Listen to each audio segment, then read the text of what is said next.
might be a long, long time gone.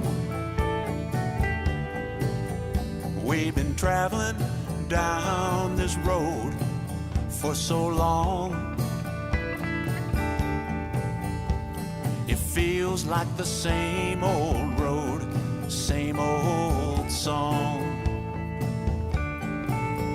There's a bridge at the edge of the world. Cross over to the other side.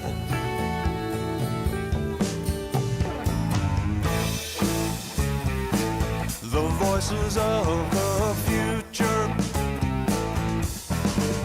they're calling back to us, and they're asking if we might see beyond our own time. If we might see beyond our own time.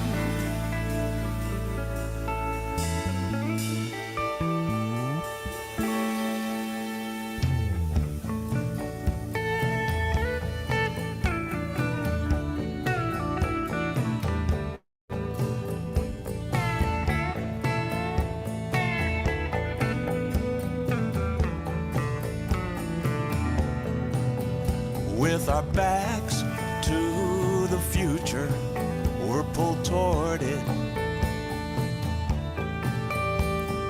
listening to the voices of the brave.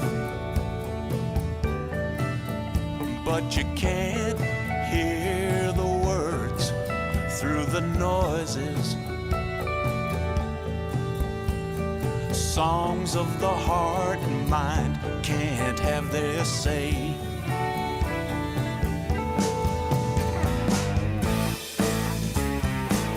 The voices of the future,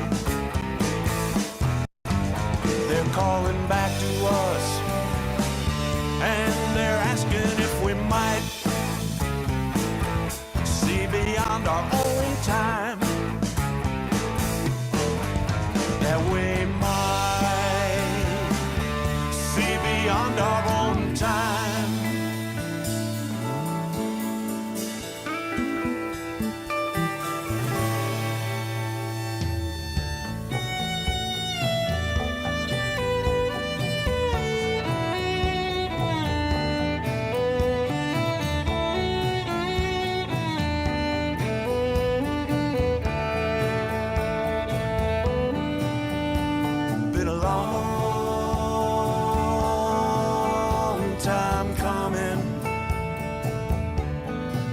Might be a long,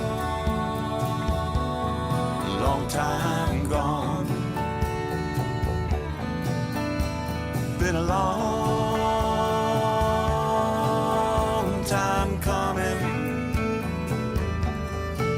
Might be a long, long time gone.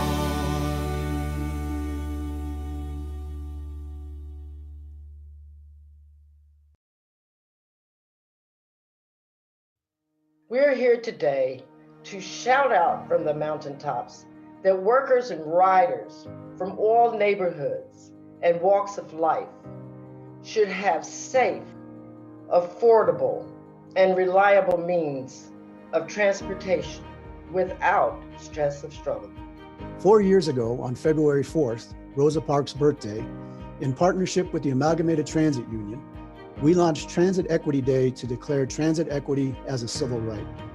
During the pandemic, transit workers have been a lifeline to our communities and frontline workers who must get to their life-saving jobs.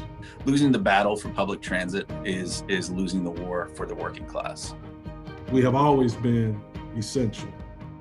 For low-income communities and communities of color, owning a car is often out of reach. And without a car, finding job opportunities is a struggle. It doesn't have to be this way. From the elderly to the young, to the middle, to the disabled.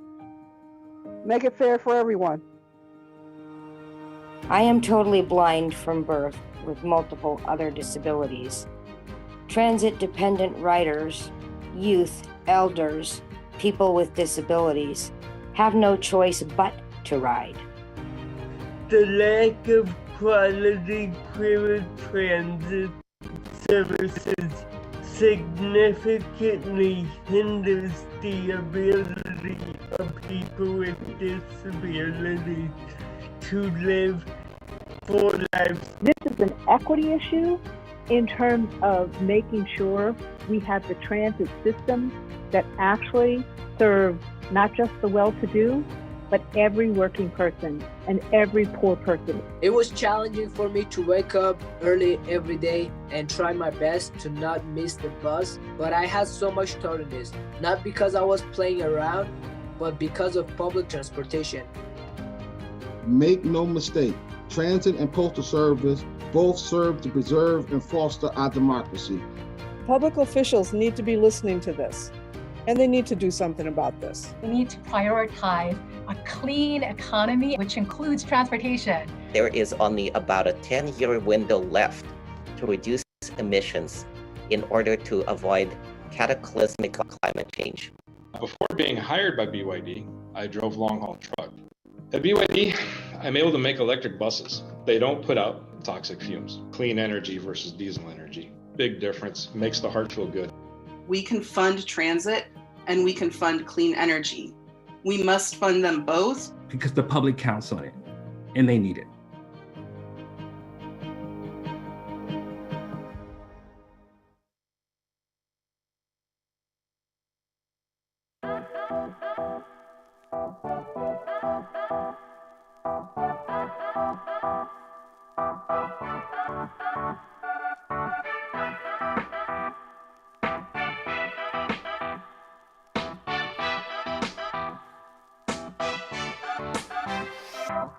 Welcome to Transit Equity Day 2022.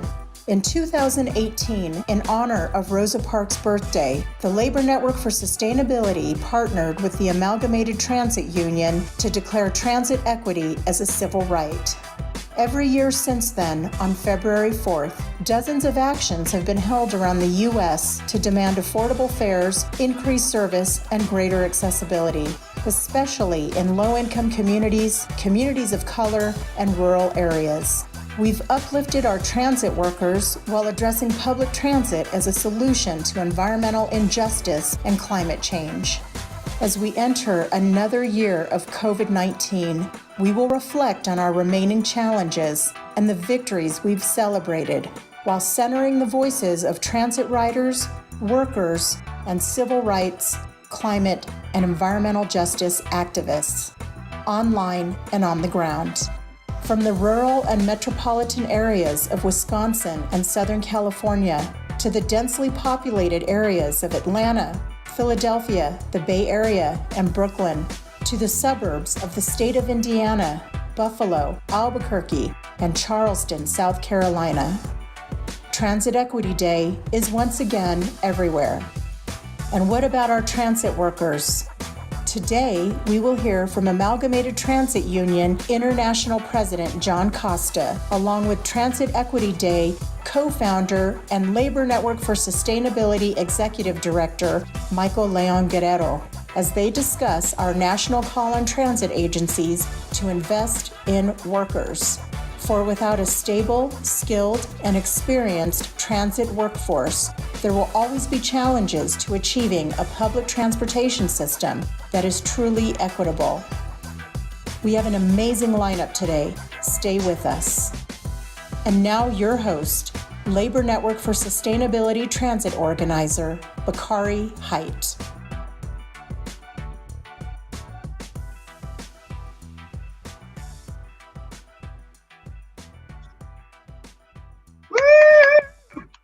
Woo! Yay! Thank you for the applause. Thank you. Thank you. And thank you all for joining us today. My name is Bakari Height, and I'm the transit organizer with Labor Network for Sustainability. And we'd like to welcome you all to Transit Equity Day 2022. We're glad that you have joined us for this momentous occasion as we showcase all the defiant actions of our labor organizers our avid transit riders, as well as with our local transit organizers and what they're doing to better their system and rewrite the inequities in their transit systems, wherever they may be. It may be in Boston, it may be in Atlanta, it may be in the great state of Indiana, but also may be in the great state of California. We're doing something different this year, where we're actually live streaming a lot of the actions that are going on. So we'll see a mixture of live events as they're happening in real time, as well as with pre-recorded content from actions that have happened days prior or in years prior. We want to share this with you all, and we want you all to share this with your friends and your family and those who are in the transit community. Please hashtag Transit Equity Day and also follow us on our social media networks, LN4S on Twitter, as well as with Labor for Sustainability. That's Labor, the number 4, Sustainability on Facebook and on Instagram. We thank you all for joining us, and we want for you all to continue the conversation. As for the next 2 hours, we will be going live to all of you and showcasing everything that you all are doing on Rosa Parks' birthday. Happy birthday, Rosa Parks, and thank you all for joining us. First off, we'll be going to Nicole Wong. Nicole Wong is the Community Partnerships Manager with Green for All, a program of the National Social Justice Nonprofit Dream Corps. Previously, she worked as a campaign manager focused on advancing the adoption of cleaner and more equitable transportation options in disproportionately impacted communities. She is an active transit rider and based in Oakland, California. Nicole, thank you for coming to the show. Thank you so much, Bakari, for having me. And good morning, everyone. I am so excited to be here. As Bakari mentioned, I work with Green for All, and we are working to mobilize both people and policy to advance solutions that are addressing poverty and pollution. So transit equity is such a critical piece of this. And specifically, transit equity is also just a near and dear to my heart. I've been a lifelong transit rider and user, an advocate, and having ridden transit to get to school and to get to work, I do understand just how critical transit is for folks from all walks of life. My first job out of college was essentially across the city from me, and so to get from the west to the southeastern part of town, I needed to ride 2 buses, and so that was around a 3-hour commute every day. And on the one hand, I got to see nurses and construction workers and early risers join me and just see who was relying on transit. And also it became really clear to me, and I think this has become especially clear during the pandemic, how much commute time impacts people's quality of life. And so, that's another piece that, definitely want to uplift here is how transit is an economic and racial justice issue. Folks of color are less likely to own their own car and more likely to have a longer commute time. And so that directly impacts people's access to opportunity. But it's not only that, it's also an environmental and climate justice issue.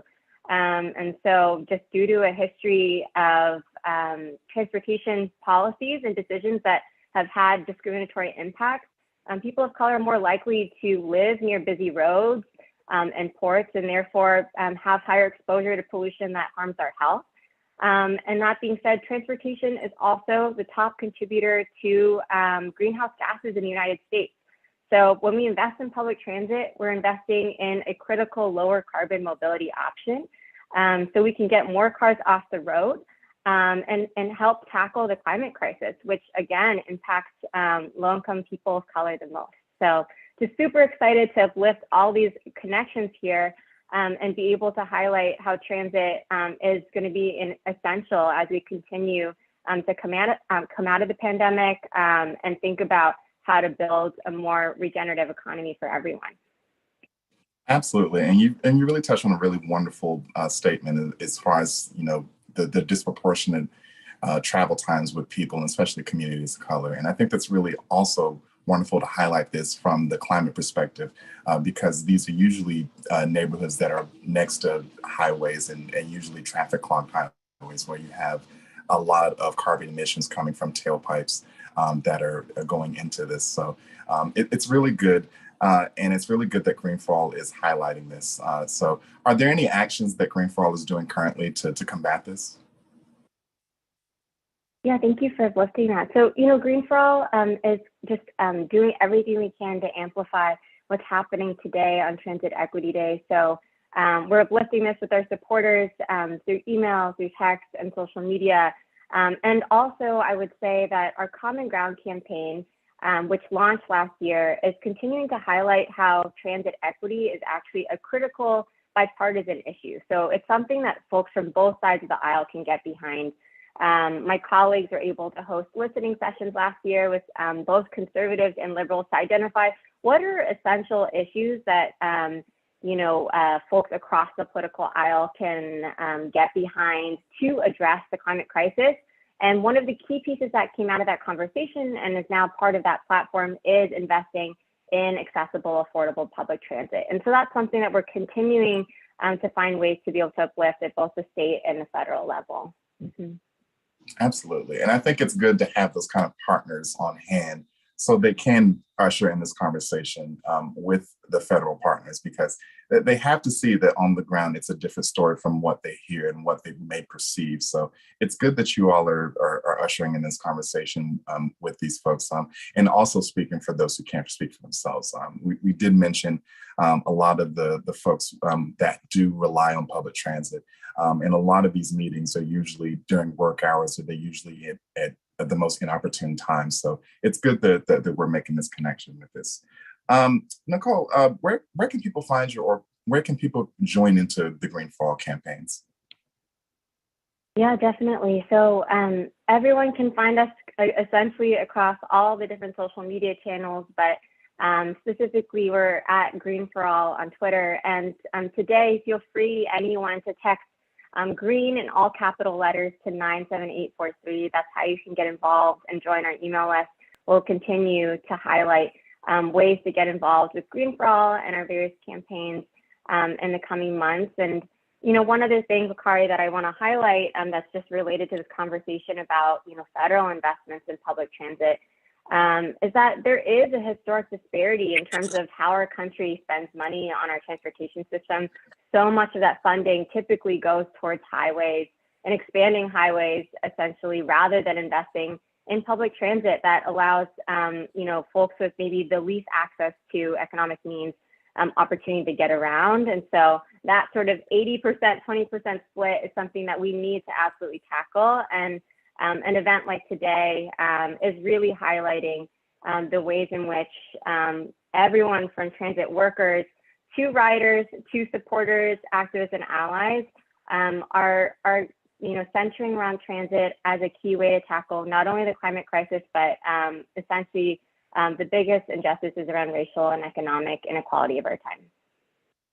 Absolutely. And we also like to thank Green for All, because they were one of the main funders of Transit Equity Day. So none of this would have been possible without the support of our funders, and Green for All was definitely there to promote all of this. And we definitely thank you, and we thank you to Green for All for your tremendous contributions.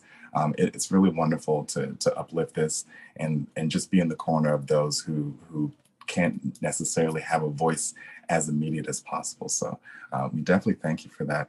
Any last words? No, thank you so much, Bakari, for having us. And just we are super proud to be sponsors this year and proud participants for a third year in a row. We're just really inspired by the work that Labor Network for Sustainability is doing, and that all the amazing organizers and activists across the country are doing today. And so if folks want to continue to share the story, of course, hashtag Transit Equity Day, but also Transit is Essential. We're continuing to ask folks to share their Transit is Essential story and why they continue to rely on transit. So thank you so much for having me, and I'm excited for all the incredible speakers to come. Absolutely. Nicole Wong for Green for All, thank you so much for joining us. Thank you. Bye. Oh, that was wonderful. And again, we thank Green for All for their contributions to Transit Equity Day. It was really wonderful. And also wonderful to hear Nicole speak about, her growing up and using transit. And that's a lot of folks' exposure to it, whether they go off to college or whether they move to a big city. It's good to explore that. I know that was definitely the case for me when I moved to Atlanta and explored all the options that I could use as far as bus and as far as heavy rail. And it really just got me interested in and writing in it and figuring out how we can better it. Like, it was wonderful, but there was still a lot of expansions and a lot of points of the service that we could really improve on. And that's when I learned how to get into organizing and activism.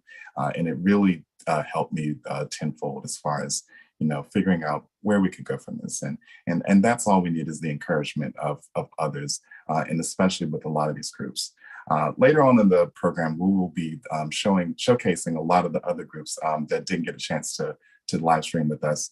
And we'll be showing everything that they're going to be doing as far as their actions within their community, that you could also see on our websites as well as on our social media networks. Pretty soon, we're going to have our folks from this great state of Indiana, and they're going to speak to us about this. Really quickly, I want to just go to our Twitter and show what's going to be happening on the hashtag for Transit Equity Day. First off, I see Amir Faroki, which is one of the council members for the city of Atlanta, posting a video. And it says, earlier this week, in advance of hashtag Transit Equity Day, I hopped on the MARTA service 899 bus from the 04th Ward to the Georgia State Station. Hopefully you use our transit system too. Yes, and we'll be speaking to some folks in Atlanta with what this is related to as the competition that they presented to the new city council members, as well as the new mayor, Andre Dickens. So more to come with that. But as we go into this now, we are going to go to our folks from Indiana. But before that, we would like to also recognize a couple of our other fiscal sponsors. In addition to Green for All, we also would like to thank Greenpeace USA, 350.org, the National Resources Defense Council, as well as the United Methodist Women. And I actually had a chance to be on a panel with the United Methodist Women a couple of weeks ago. A really wonderful organization. We discussed the transit inequities, and we also discussed everything around the sun. It was really wonderful, and so definitely shout out to them as well. Well, now we're going to go to Sheila Curry Campbell. Sheila is a current native of Fort Wayne, Indiana, and very active in the community, serving as the first district councilwoman with the responsibility of establishing an annual budget for county government. Sheila is a member of Centering Equity in the Sustainable Building Sector Leadership Team. Most recently, Sheila has served as a treasurer and past president in NAACP, Fort Wayne and Allen County branch. Before becoming president, Sheila has served on many committees in leadership roles like the Environmental Justice Chair. We will also be hearing from the Apostle, Dr. Frederick Ford, as well as with Dr. Presley. Sheila, thank you for coming. Hey, how are you doing? I'm wonderful. I'm blessed and highly favored. And thank you all for joining us. I know it's snowing heavily in Fort Wayne, Indiana, as well as with the whole state. So we're hoping that you all are all right. Yes, sir. Yes, sir. Our event was scheduled for today, but due to the weather, we rescheduled it for Tuesday. And so what we have today is a short clip. We had an awesome program.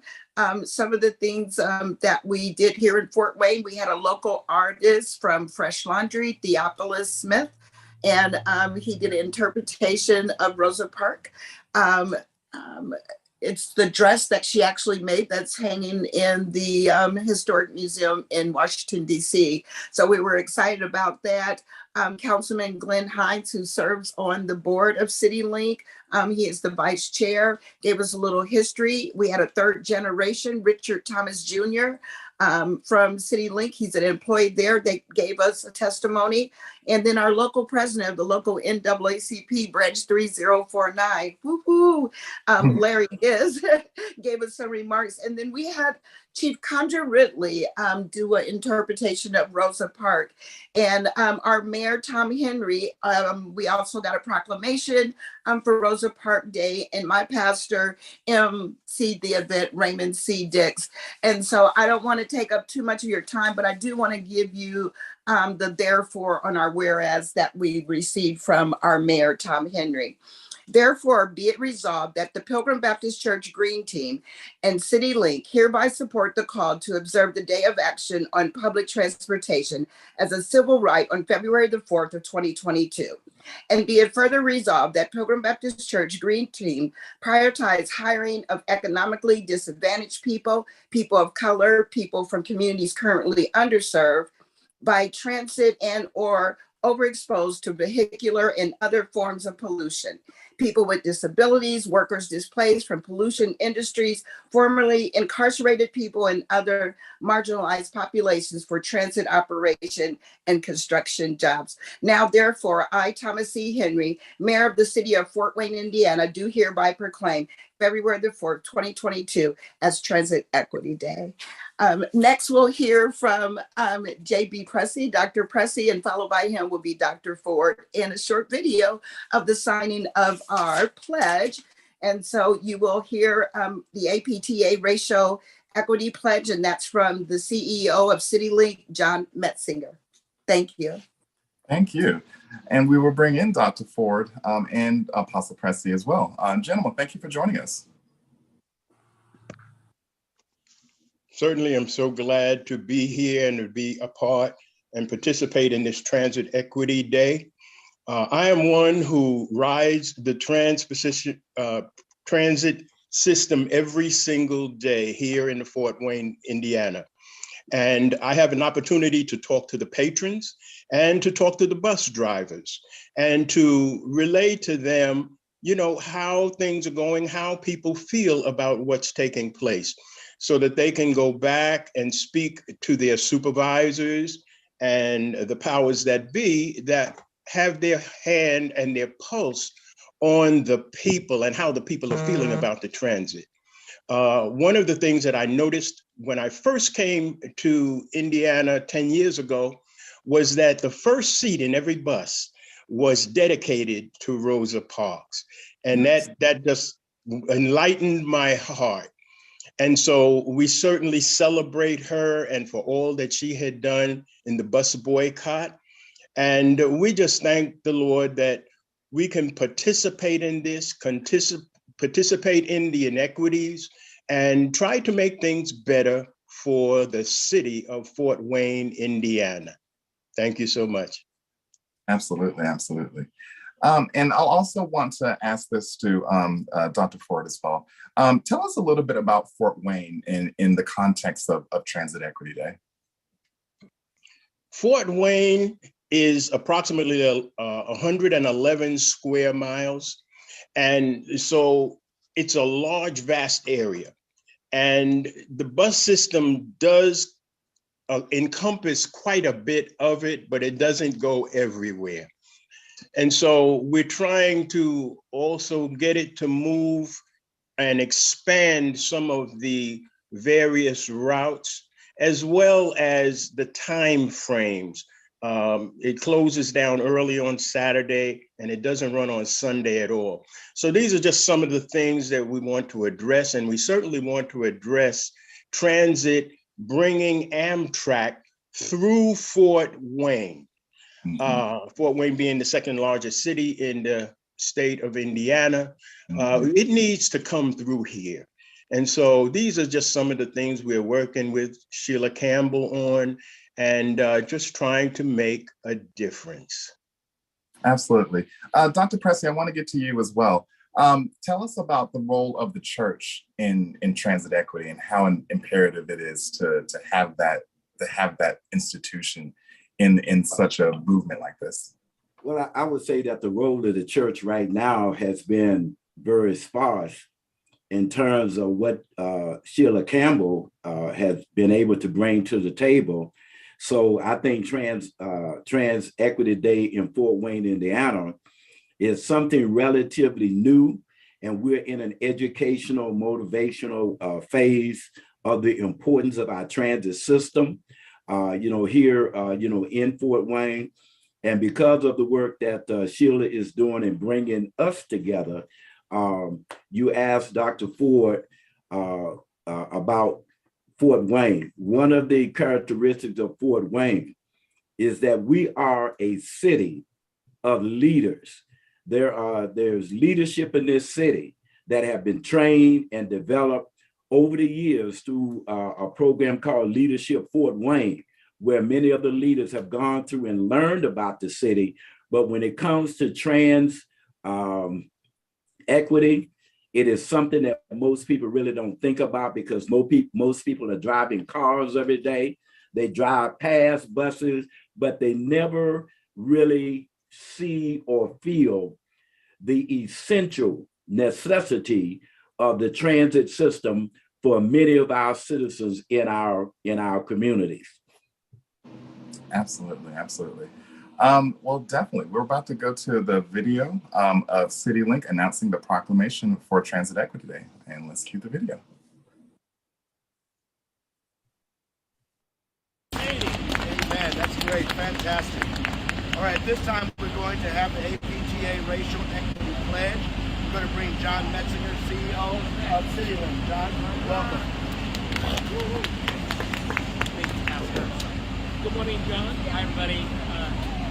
So I joined CityLink in April of last year, and I'm very excited to be here today to make this commitment to racial equity on behalf of CityLink. But I want to recognize a couple of CityLink dignitaries before I begin.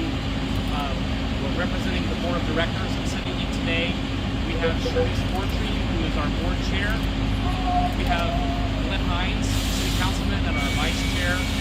Mr. Nelson Coates, who is our board secretary. We have several other board members today, including Melissa Fisher and also Brenda Nickham, our newest board member. Thank you for attending today. I'd also like to recognize our partner in crime and operating CityLink is our ATU Local 682 unionized operators and mechanics. ATU President Steve Suspect is here today. Welcome, Steve. And I'd like to recognize some of the staff as well, including Pam Sheever, Manager of Mobility and Customer Service, Ashley Pino, our Marketing and Development Director, and also, of course, we just met Richard Thomas, who is Acting Operations Manager. So today, in recognition of the disparate health and economic impacts of the ongoing pandemic, also the tragic deaths of George Floyd, Lamont Arbery, Breonna Taylor, and so many others, and a recognition of the systemic racism and long-standing racial inequities that are deeply ingrained in our society. The American Public Transportation Association, or APTA, has proposed a 2-year racial equity commitment program that will lead public transportation agencies like CityLink across our nation on a pathway for advancing racial equity among our transportation systems. Racial equity is a term that means the condition that would be achieved if one's racial identity no longer predicted in a statistical sense how one fares in life, in key outcomes in life, including education, health, and economic status. Today, CityLink will be making a pledge to stand beside all the members in this community and to advocate for every staff member, rider, board member, and partner of CityLink. We will be considered a founding signatory of the American Public Transportation Association's Racial Equity Commitment. And we are extremely grateful that our board of directors has unanimously approved and supported our decision to concentrate on racial equity as a key priority focus in our community. I'm proud to stand before you today as General Manager, CEO of CityLink, and pledge that as an organization, we will continually improve our diversity, equity, and inclusion practices to fulfill these core principles of the APTA racial equity commitment. Excellent progress has already been made at CityLink. I'm pleased to report that of our 124 employees, 45% of our workforce are Black or African American. That's a point of pride for CityLink that we celebrate today. CityLink pledges to adhere to the timetables as outlined in APTA's program, and will be providing the community a progress report annually on our progress. So at this time, it is my honor to sign the pledge. So we'll make this available so you can all have a look at it. But this is what the pledge looks like. And I'm sure we'll have it on our website as well so people can have a look. And if you like, I'll just go ahead and sign it today.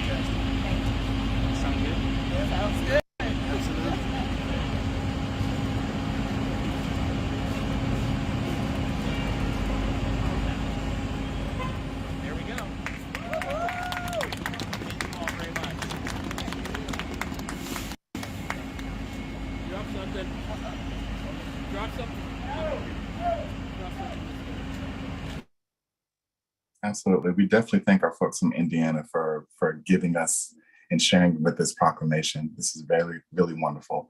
But yes, thank you to Sheila Carey Campbell, as well as with Dr. Ford and Dr. Pressey. Before we go on to our next presenter, we have a very special video message from another Hoosier. Please enjoy.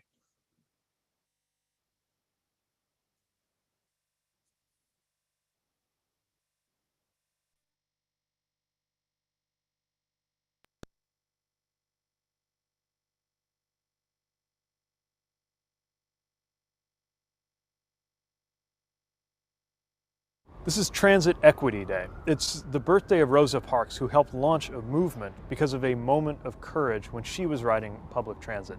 It's a great occasion for us not only to honor her, but to look at what transit equity means in America.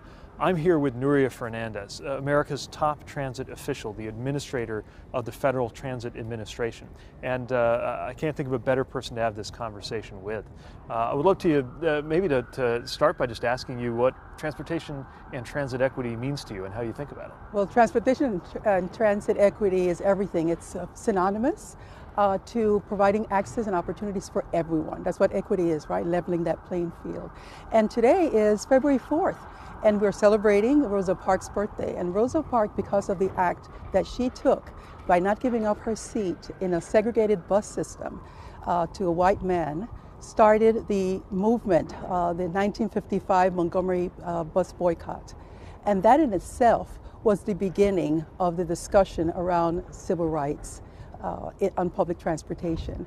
It's an amazing reflection on how something that starts in one area like transit then reverberates into the rest of American life as that movement did in so many ways. I'm curious, not just as a policymaker, but also as a person, as a leader. You are the first Afro-Latino leader confirmed into this role. I would love to know a little more about how your career in transportation got started and what brought you to this point. Well, I have to say, as you know, Mr. Secretary, I was born in Panama City, Panama, and I rode the bus everywhere. My memories go back to when I was 4, riding the bus with my mom and my brother to go visit our grandparents. And then from there on, throughout my entire, as a young adult and then as an adult. But what transit has meant is that it's the greatest equalizer. It really opens opportunities to everyone. So it doesn't matter who you are, where you're going. If you're at a public transportation system, whether in a bus stop or at a rail station, the doors open up, you step in, and that is the beginning of access to jobs, healthcare, education, or any other opportunities that you're seeking. I love that image of the doors opening on the bus or the subway car, representing doors opening in so many other areas of life, if you can get to where you need to be in an equitable way. So as you know, there is a lot of work headed to your desk because the President's bipartisan infrastructure law, it's the biggest investment this country's ever made in public transit at a federal level. How are you and your colleagues working to make sure that unfolds, not just in a timely way, but also in an equitable way that creates opportunity for everybody? Yeah, well, we have organized ourselves so that we can, in fact, be quick and responsive. Everyone wants their money and they want it now. But we also want to be very thoughtful in the way that the dollars are being apportioned and allocated through the various communities, and ensuring through our discretionary programs that the priorities of this administration, the priorities of the Department of Transportation, that is equity, accessibility, climate change, that all of those are part of the decision-making process. There's going to be so much to be proud of as we deliver on this work. I'm so excited. Well, we're so thankful for your public service and your leadership, and hope that you've enjoyed getting to know our administrator better. And again, just a great day to think about what's at stake in transit, transportation, equity, and making sure that everything we do serves every American.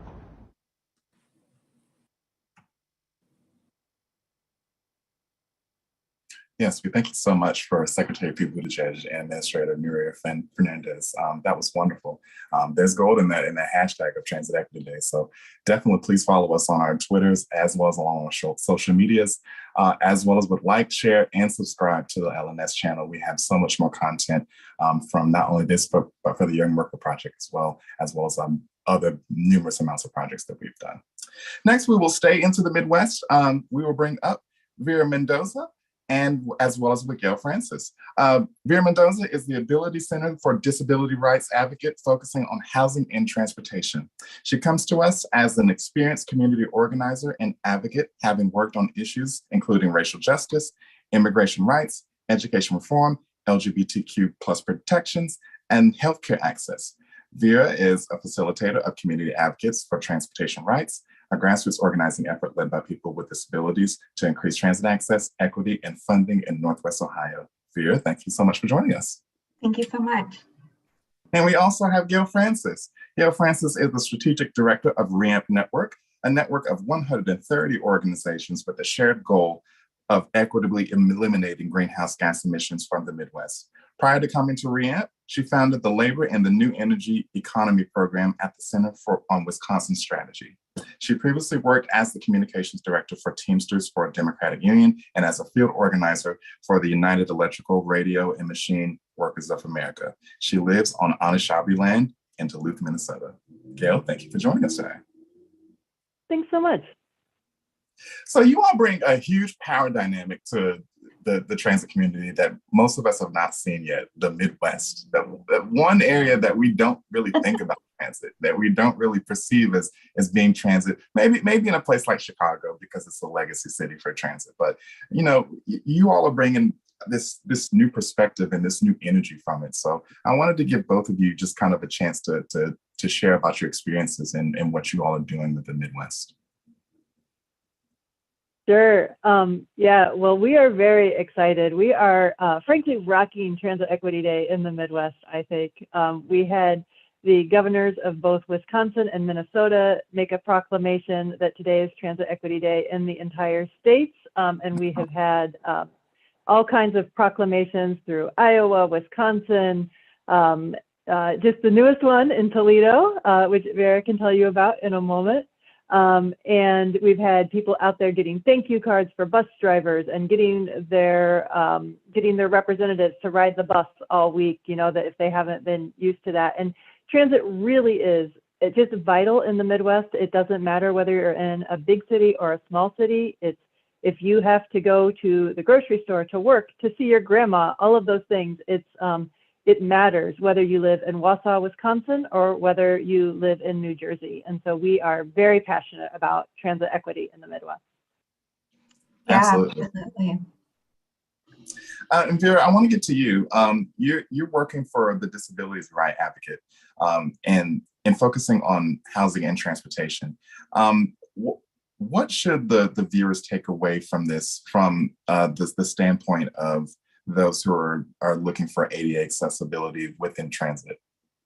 Yeah, I think ADA standards are, of course, the base, and they shouldn't be seen as the ultimate goal, right? They're sort of the lower starting point when we come to universal, or we're talking about universal access. We're talking about when we bring up people with disabilities needing public transit, people immediately think of paratransit or some sort of addition to, but we can also make fixed route, transit that everyday users, can get on. We can make them wheelchair accessible, for example. It doesn't take much to make modifications to create a universal standard. Most of the time, if you walk up a ramp, you're not even thinking about it, that it's a ramp instead of a step, but that makes a huge difference for somebody who's using a mobility device. And in the Midwest, I think there has been sort of this idea that we all live in the middle of corn, which we do, and that, we're all just rural, but we're not. We actually do have larger cities, like Gail said. Lucas County recognized today as Transit Equity Day. That's Northwest Ohio. And in Toledo, we have a transit authority system that has a chance to finally expand. We just passed a new levy that will expand the budget by millions of dollars. And this is the time to start calling legislators, start calling leaders within transit authorities to say that you want people with disabilities to have equal access as anybody with, what we would say non-disabled access. Absolutely. And I know we just had the video from Secretary Pete Buttigieg and Nuria Fernandez as far as, the things that they want to do on. And we usually look at the Title VI, which is enforced federally, but not necessarily enforced statewide. So it's good that we do have these proclamations from the states of the governors of the state of Minnesota and of Wisconsin, so that they could work on that and they could integrate that to where they could enforce it, and then where they could build a lot more facilities so it would be easier for those who do have disabilities to bring this forefront. So we thank you for doing such. Gail, I want to go back to you as far as the REAMP network. It seems really massive as far as 130 organizations. How are you managing all of that, and what's some of the wonderful works that are being done within the REAMP network? Sure, yeah. Well, the great thing about our network is we don't really manage it. We more just try to create a place where people can work together and do what needs to be done and see what emerges, which is really fun. And so the reason that REAMP has started convening Midwest specific calls for Transit Equity Day is because our goal is to equitably eliminate greenhouse gas emissions from the entire Midwest, from all the sectors. And so when we look at transportation, what we really see as the biggest way to do that is to equitably eliminate the greenhouse gas emissions, is to make it so that people can get where they need to go without having to drive everywhere.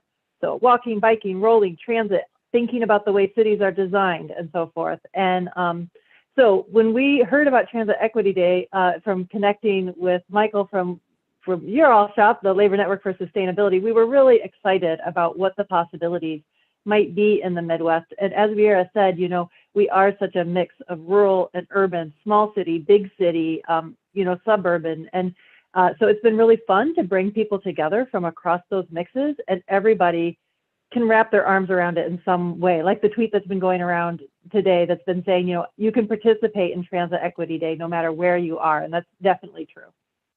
Absolutely. Where can we find both of your organizations? Where can people get involved? Yeah, I want to thank the REAMP network for also bringing us on board. So although we come from a perspective of advocating for people with disabilities, we also know that climate change is something that affects people with disabilities, right? We know that all issues intersect, and that's why we need to have this mindset of working together. So we're really excited. Again, I represent the Ability Center and Community Advocates for Transportation Rights. The Ability Center can be found at abilitycenter.org. Our Facebook can also be found at Ability Center. And for Cater, they can be found at Toledo Area Transportation Rights. And we have our Instagram and Twitter handle as well on screen. Absolutely, absolutely. Vera, Gail, thank you so much for joining us today. Thank you for having us. Thank you very much.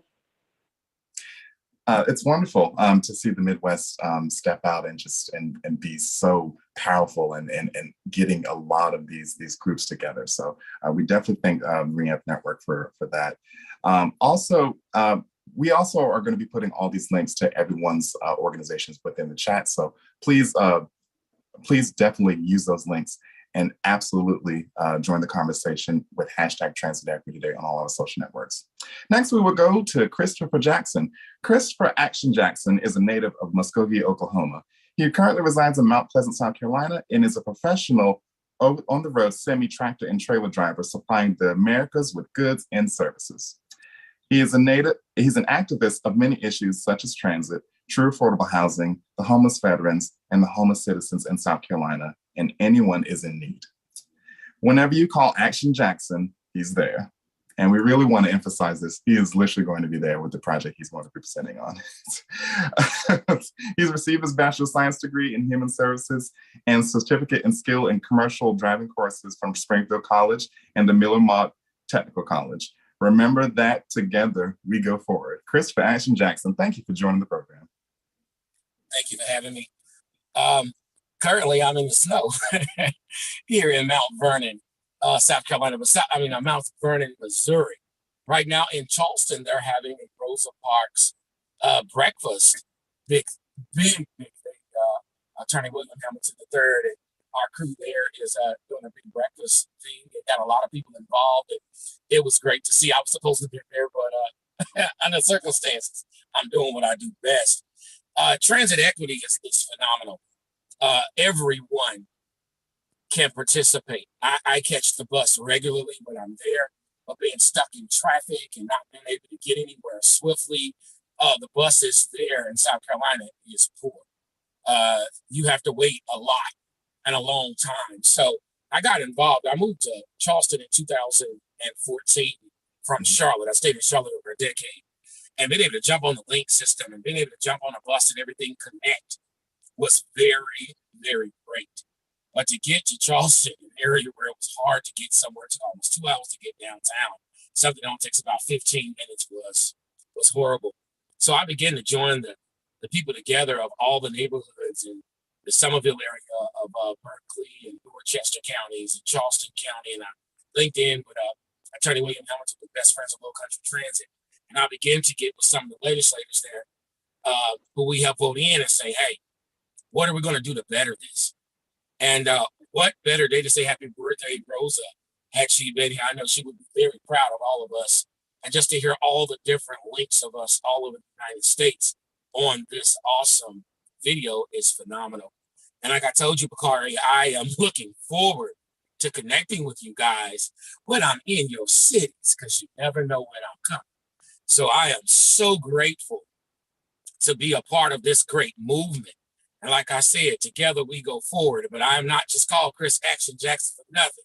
I drive a Kenworth T680, 80,000 pound, 450 horsepower machine to get your goods and services to you. So y'all just continue to pray for us truck drivers out here, because we're trying to keep it going and make it happen. So thank you guys for having me on. And like I said, live from Mount Vernon, the beautiful snowy state of Missouri right now.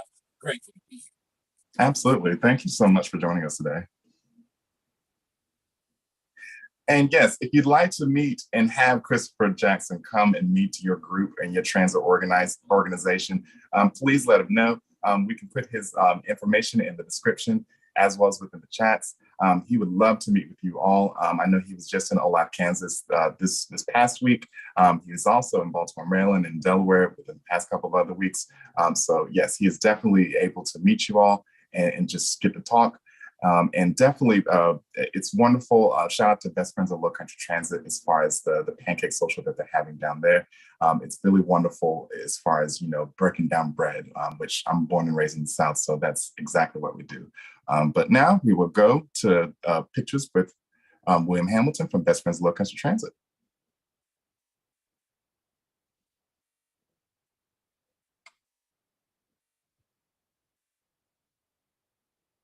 So this is what is going on right now. And you may have seen the point in the beginning of the video, but it's from a recipe that Rosa Parks had for her pancakes.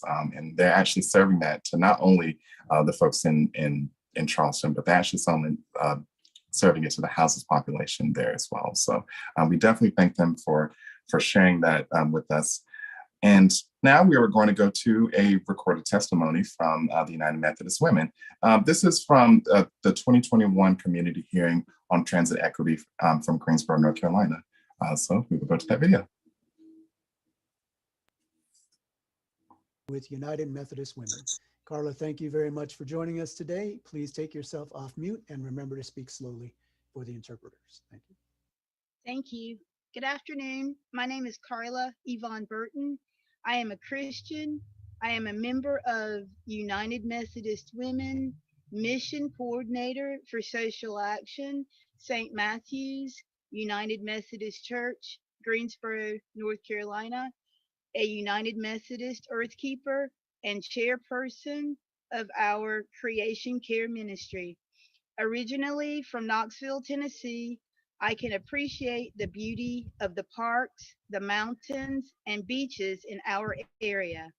I am also an avid swimmer, so I spend a great deal of time outdoors, especially in the summertime. Today, I want to talk about the environmental impact of mass transit and equal access. Climate change is not an impossible obstacle to overcome. As a member of United Methodist Women, one of our 2021 to 2024 mission priorities is climate justice, which incorporates both aspects of today's topic.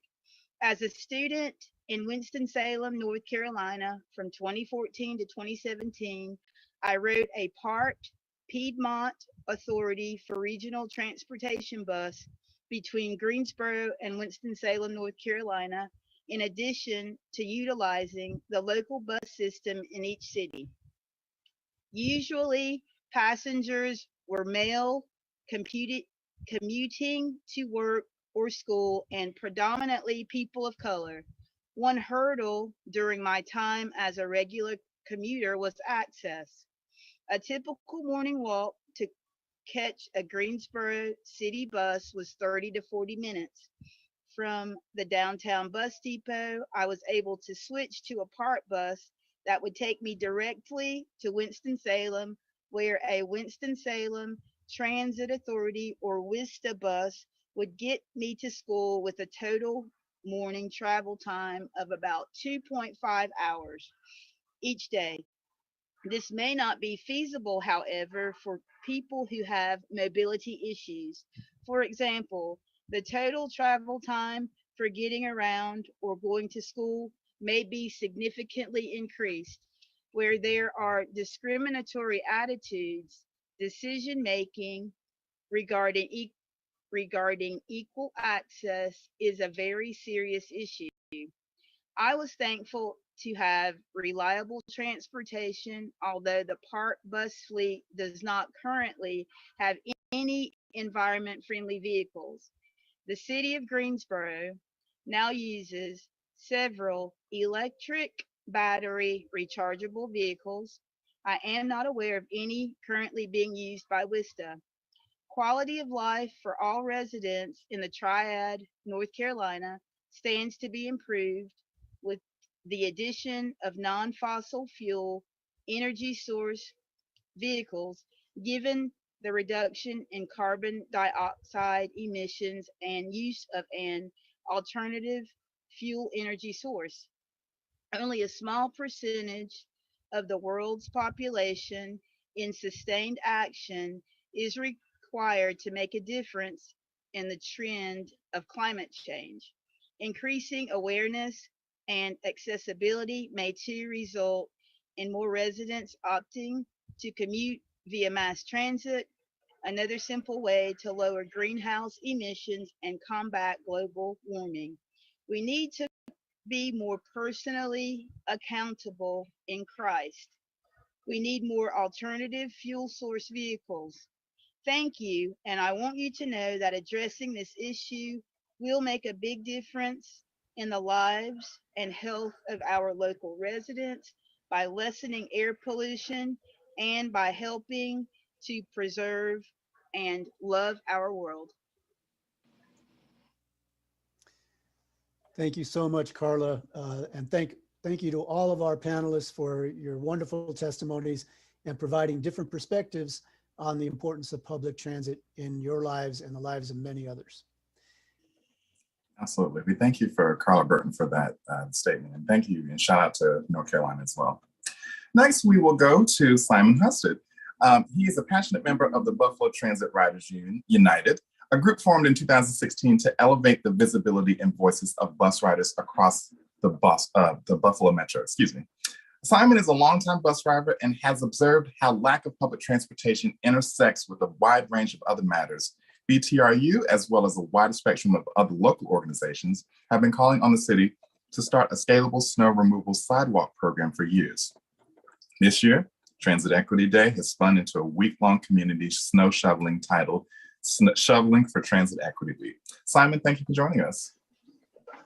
Hi, thank you for having me. And it's funny because we also have a press conference coming up where we'll be, I gotta catch a bus in about 20 minutes. And we're gonna have it downtown to talk about what we've contributed so far for volunteer sidewalk shoveling. We've had 40 different teams register, and we're still gonna run through it till the end of Sunday because we did get about 12 inches of snow yesterday. Well, yes, that was actually my next question. Explain for us who, like for myself and others who live in more warmer climates, why is sidewalk snow removal so important for transit riders in Buffalo? You know, it's an excellent question. And honestly, I always like to picture it this way. A lot of people woke up this morning, feeling I'm snowed in, I can't get anywhere because I have to wait for a plow to come through my side street so I can pull out of my driveway. That's what happens on my street. That's what happens on a lot of streets, is that they wait for the plow so they're free. Bus riders should honestly feel a lot of times they're always snowed in the winter, because often our sidewalks are never clear and some people do not want to risk their life walking in the middle of the street. It is a lot of times we hear it's not my problem. It's not my problem, or it's not, I can't, it's someone else, the property owner has to shovel the sidewalk. That's what we hear from the city. That's what we hear from our NFTA or transit authority. And it's not working, and it's not a solution to a problem. It's just pivoting the problem to someone else. We could look at other cities that are doing this: Syracuse, Toronto, Rochester. All of them get a large amount of snow, and all of those cities take an active role in removing it, so that bus riders and school children and just regular pedestrians who are trying to get somewhere like 3 blocks down the street or go to a park without needing to drive a car can actually do it. So that, that's really the connection, because it's often, bus riders spend just as much time walking and waiting for a bus as they do actually riding a bus, sadly. Yes, absolutely. And I like how you mentioned that, people shuffle off the problem to others. So it's good that you all are actually, taking the initiative and doing something about it. That's really admirable of you all. Yeah. And, I just, I love hearing so much about what's going on in other cities right now. And I wanted just a brief about what's going on in Buffalo, because it seems to now also be, we seem to see the same reflection across the rest of this nation, where we have not a shortage of bus operators, but a shortage of transit authorities willing to pay bus operators what they really deserve. And right now we have emergency bus suspension. We have an emergency suspension, a temporary suspension, they say. It's going to take effect on February 13th. We are losing frequency on our evening schedules, as well as our weekend schedules, and then they're suspending all but 3 commuter bus routes. This is stuff that really is impactful. This is on top of our mind. This was just announced last week, and it's one of those things where it's going to make a big impact, and we need to increase the wages of bus operators, and we need to inspire people to also consider a career in being a bus operator, because a lot of people truly do need that service. And we can't be living with 1-hour frequencies at 7 p.m. on a weekend, or an evening, because that's not livable. Absolutely. Where can people find you? Well, we have monthly meetings, and we do a lot of this stuff virtually. So we have a Facebook group, we have a Facebook page, we have a Twitter, an Instagram, all under Buffalo Transit Riders United. We always like to use the hashtag Be Truly Satisfied, Be Truly Heard, because it's our acronym. So if you search that, you'd be welcome to get connected. And because we're doing a lot of things right now virtually, you can even interact with us much of the time away from Buffalo. Absolutely. Simon Husted, Buffalo Transit Riders United, thank you so much for joining us. Thank you. Really quickly, we will go to recorded testimony from the 2021 community hearing on transit equity from Clint Soberati. Please enjoy.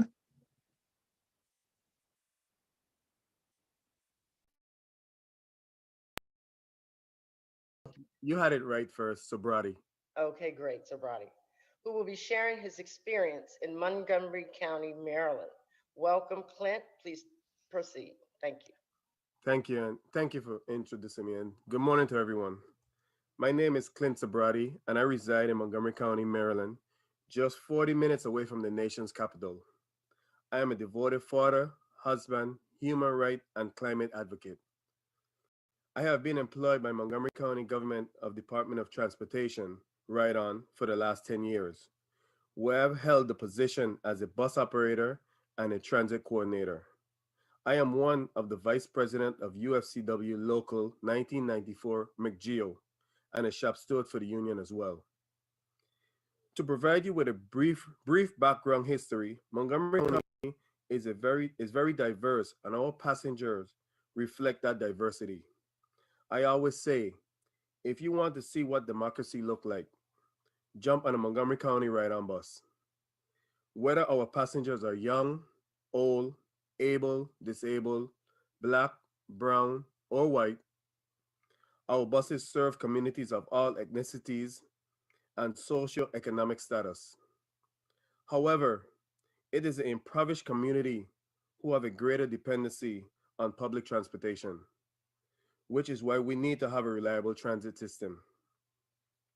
Therefore, I strongly support expanding both rail and transit operating system by adding privatization lane in all the largest cities in the state of Maryland. Statistics in a recent article from a journal of advanced transportation show that having private bus lane could reduce delays related to gridlock traffic by as much as 66.4%.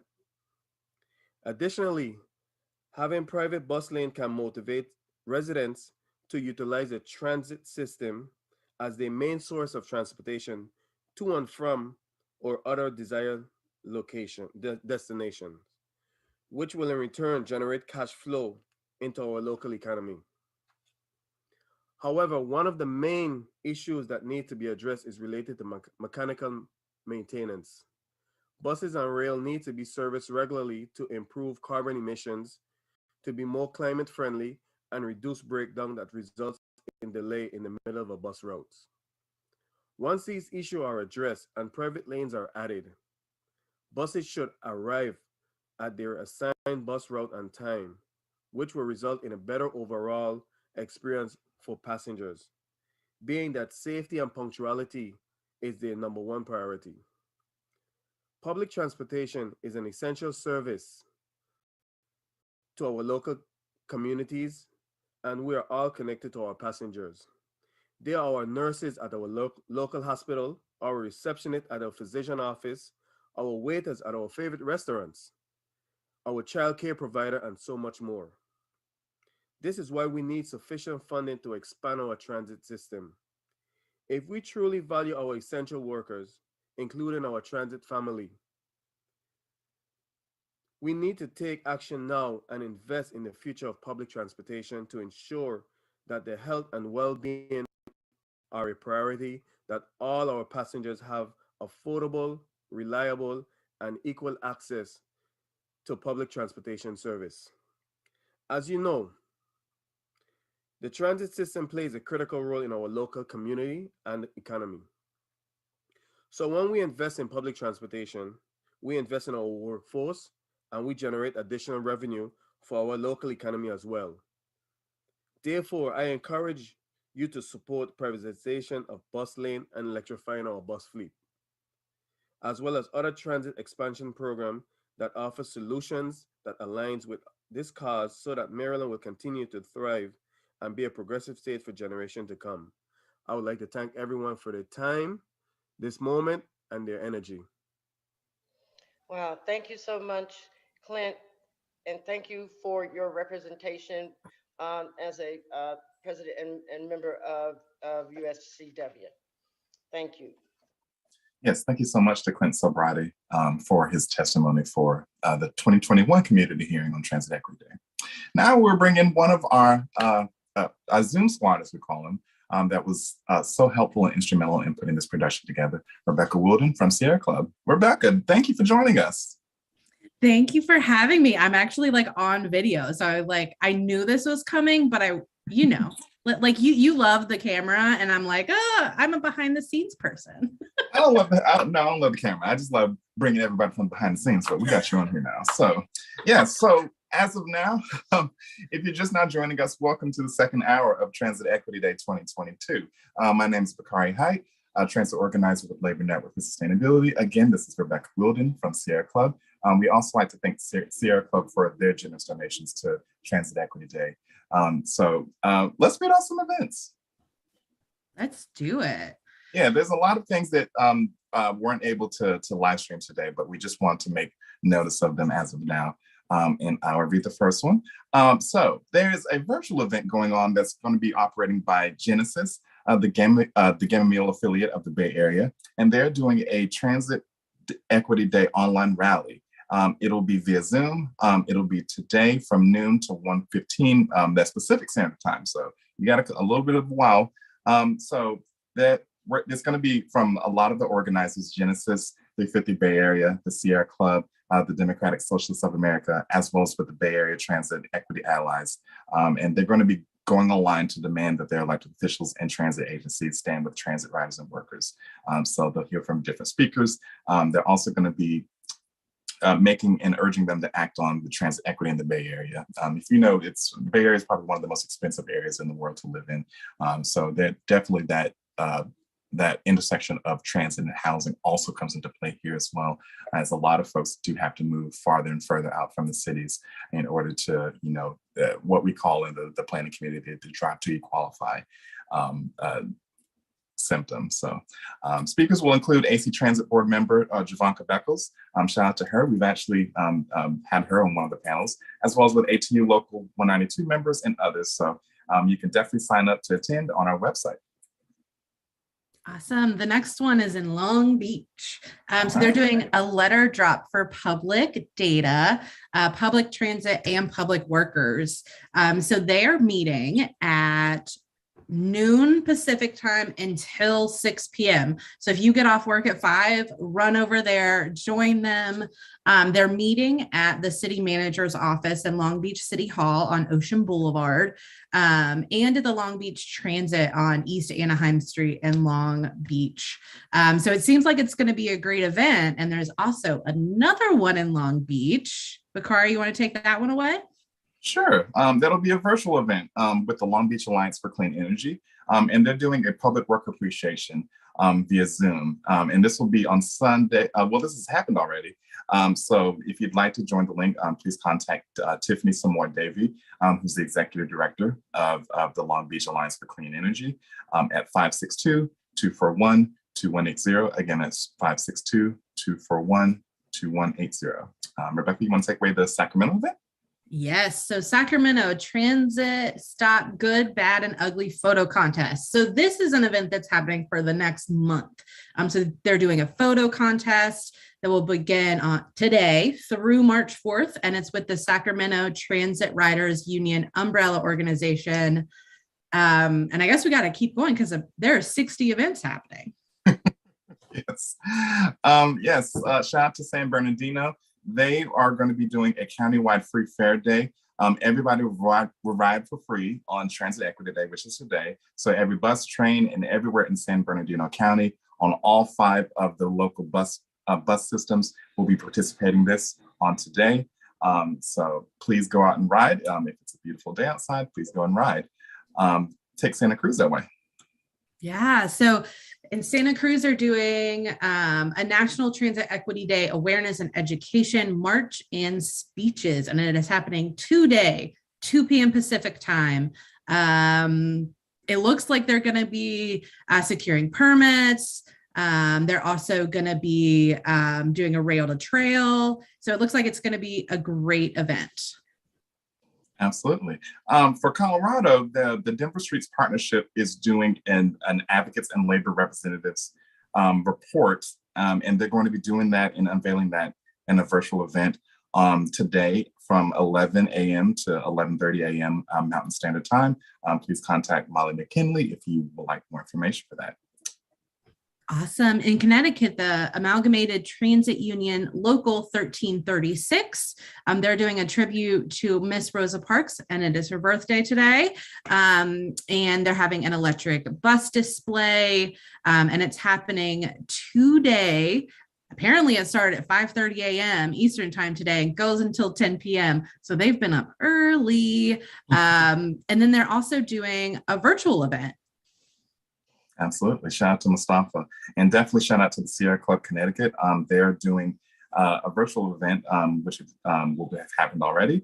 If you'd like more information on that, contact Samantha Danaski. And for the DC area, the ATU Local 689 and Washington Interfaith Network will be putting on a What Does Transit Equity Mean for Transit Workers? It'll be a virtual event that will be going, that have happened already. For the DC chapter, there also will be a Transit Equity Day letter to the editor party, which is a virtual event. Contact Dina Schroeder for more information. For Green Neighbors DC, there is a free metro. The time is now, also passed. For Atlanta, there's an event that we'll be speaking on later for that. But also for the Atlanta North Georgia Labor Council, there is a Rosa Parks Transportation Solidarity March. They'll meet at the IBEW building on 501 Pulliam Street Southwest and walk to the West End MARTA station at the corners of Lee Street and Ralph David Abernathy Boulevard. Shout out to the West End and shout out to Atlanta. Take Illinois away. Awesome. Illinois, Chicago, Jobs with Justice. They are doing an event today. It started at 10 a.m. Central Time and it's going till noon. So you still got about an hour to get there. They'll be canvassing and they'll have a press conference at the Western stop on the Forest Park Blue Line. For more details, contact Susan Hurley. There's also an event in Fort Wayne, Indiana, which we heard about earlier, and they moved it up because of the weather. Then there's also another event, Tara Halt, a Rose for Rosa Transit Equity Day celebration. So that happened this morning at 9 a.m. until 4 p.m. It's a joint effort between the NAACP, the African American Cultural Center of Indiana State University, and the Transit Court. I believe that might be next. And then in Massachusetts, I'm just going to keep going because I'm just super excited about all of these. The NAACP, True, and Labor Network for Sustainability are doing an amazing event about the Rosa Parks story with Angela Bassett. What? I want to go to this. It's a live stream history program and it's happening on February 18th. So I think I am going to have to go to this. And so the first part is February 4th. That was pushed because, as we're going to hear a little bit later, there's some weather there. And then Nancy's going to talk to us a little bit about everything else that's happening a little bit later. And I'm super excited to hear. Do you want to take the next Boston one? Yes, the T Riders Union and ACE will also be doing the same thing as well, which we'll hear from later from Nancy. For Michigan, Ann Arbor, the AFT 3550 Graduate Employees Union will be doing a Transit Equity Day action at the Blake Transit Center in Ann Arbor from 9 a.m. to 7 p.m. Eastern. GO is partnering with a number of different unions and community groups in the area to co-host the event, as well as with the Motor City Freedom Riders in Detroit and the Detroit People's Platform. They're going to be tabling at the transit hubs in Dearborn, Michigan. You can contact them for more information. It will go from noon to 5 p.m. Eastern today. For New York, we will hear later on about the Parents to Improve School Transportation, or PISS, New York City, and they have already done their event. The School Bus Bill Rights Press Conference. There will be a link in the description to go with that. The Buffalo Transit Riders United, which we just heard from Simon, are doing the shoveling of the sidewalks. They've done that already, and we'll have a demonstration today. The main objective with that one is to elevate the need of snow removal. Thank you for that. In New Rochelle, the Tri-State Transportation will be hosting Transit Equity Day today at 10:30. Take New Mexico. New Mexico, Albuquerque, Together for Brothers. They are doing it. I know, right? They're doing a live stream today at 9 a.m. Mountain Time, and then a town hall later tonight to collect stories from bus riders about zero fares and a call to action about the budget. In my hometown of Asheville, North Carolina, the Grace Circle United Methodist Women are doing a Transit Equity Day honoring Rosa Parks. It started at 9 a.m. earlier today, and it was just a drop-by event, and it seemed like it went really well. But if you want more information on that, contact Betty Thompson. In Raleigh, North Carolina, they're doing Climate Action North Carolina is doing a virtual event. The action is getting transit on track for the future. And so there's an event link. You can contact Amelia Covington if you have any questions about that. Now, Charlotte is where I live now, and Sustain Charlotte and the Charlotte Regional Transportation Coalition are doing a thank you to all the area transit system buses.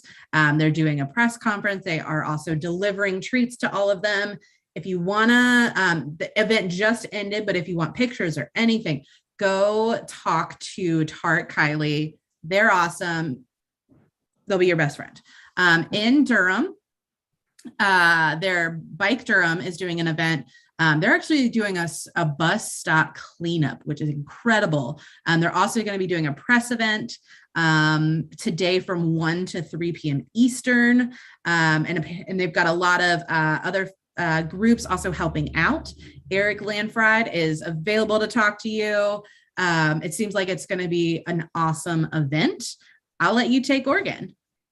Shout out to Oregon and shout out to Bus Riders United in Portland. They are going to be doing a collab protest at 4012 Southeast 17th Avenue in Portland, outside of the Tri-Met Lost and Found, from 4:30 p.m. to 6 p.m. Pacific Standard Time. Please go to the link for more information. I will also go on to Philly. Shout out to Transit Forward Philadelphia. They will be doing a gratitude and driver appreciation throughout the entire city of Philly. Actually had a wonderful chance to speak with the students in Temple that are helping out with that. So shout out to them and shout out to Yasha and Transit Forward Philly. That will be today from 12 to way late at night at 11:59. So please join that. Shout out to Pittsburgh Public Transit, with who I'm wearing their shirt. They will be doing a Taking Back Our Seat on the Bus Celebrate Transit Equity Day with PPT Facebook Live event. Shout out to Dan and Laura, everybody there down in Pittsburgh. And also, I wanted to tell you all about Pittsburgh Transit for All PA, which is a statewide transit coalition. I had the wonderful pleasure of working with them this past year. They are going to be doing an op-ed publication from 9 to 5 today. And they're going to be publishing an op-ed in the Harrisburg paper in advance of the governor's budget address calling for more transit funding. I'll let you take Rhode Island. Rhode Island and Providence, the Rhode Island Transit Riders are doing Transit Equity Day in front of the Department of Administration. It doesn't start for another 40 minutes, so you can make it there. Lisa Birkin is going to be super excited if you do, and if you heard about it on YouTube, give us props. Just saying. Also in Providence, they're doing a press conference to announce the addition of a Rosa Parks bus shelter. It's going to be super exciting. That press conference is happening at 3 p.m. today. So you have a little less than 2 hours to go.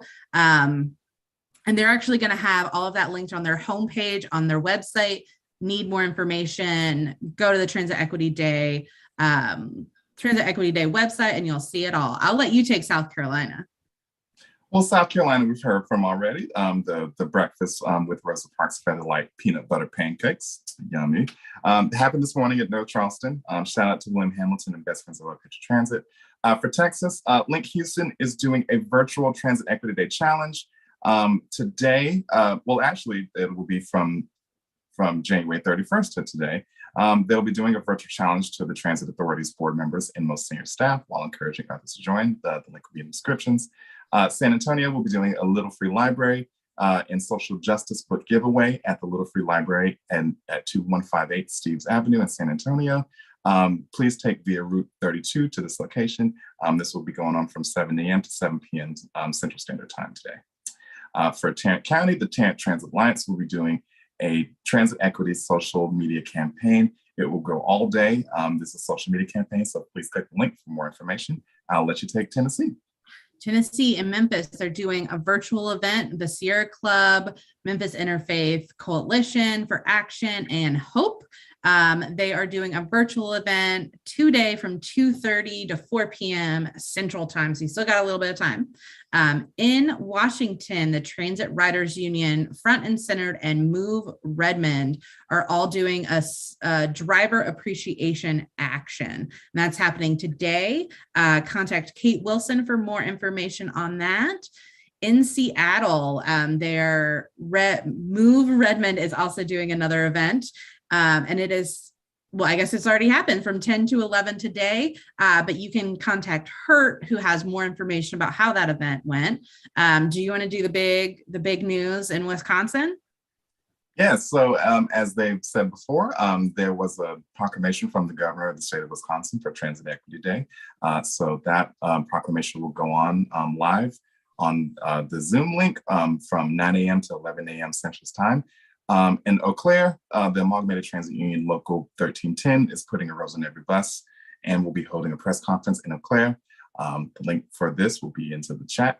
The La Crosse Transit Advocates will be doing an equity week in La Crosse. So you still have time to go and get in with that. The Milwaukee Transit Riders Union will be doing a KRM call-in day at 1836 West Fond du Lac Avenue in Milwaukee from 10 a.m. to 2 p.m. Central Time.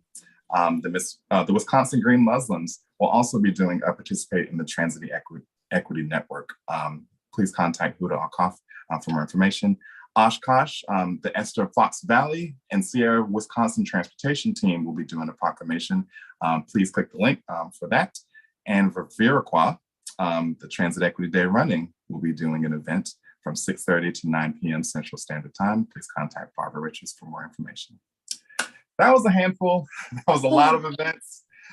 We thank you all so much for posting your events and being so gracious as to inviting everyone to share with us.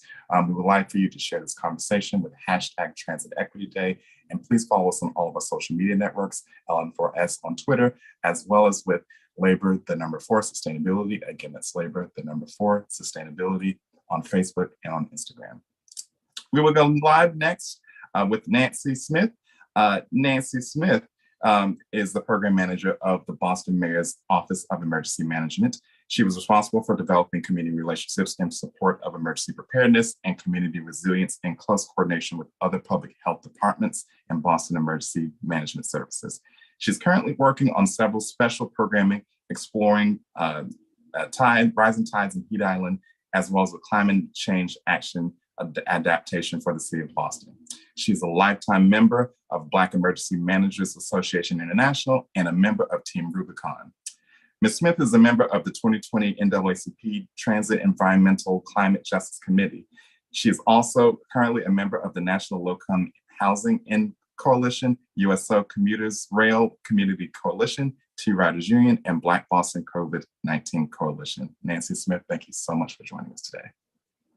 Hi there, Bakari. How are you? I decided to do something that I've always wanted to do, was to pretend as though I was a news reporter outside, right? So I you see. guys You're going to have to see. give us the weather report right now. Yes, it's going to be the weather report. And I'm just going to move over here a little bit so that I can get everyone to see what's happening in Boston right now. Okay? All right. Thank you. Okay, so basically, I would like to just say to everyone on behalf of the NAACP National Committee, T-Riders Union, and all the local transit advocates, happy Transit Day, happy Rosa Parks Day, and happy Black History Month. Bakari, we would normally be in a historical Nubian Square, formerly known as Dudley Station, the largest bus hub for transportation site in the city of Boston. The name was changed by the Roxbury community because of the former governor by the name of Governor Dudley had laws on the books and ownership of slaves. So this has been in the works for a long time. And please learn more about this on blackfacts.com, which is one of our partners this year. So getting back to this weather celebration, the schools are closed here and the MBTA has already removed specific large fleet vehicles out of service for the safety, not only for the drivers, but for the passengers.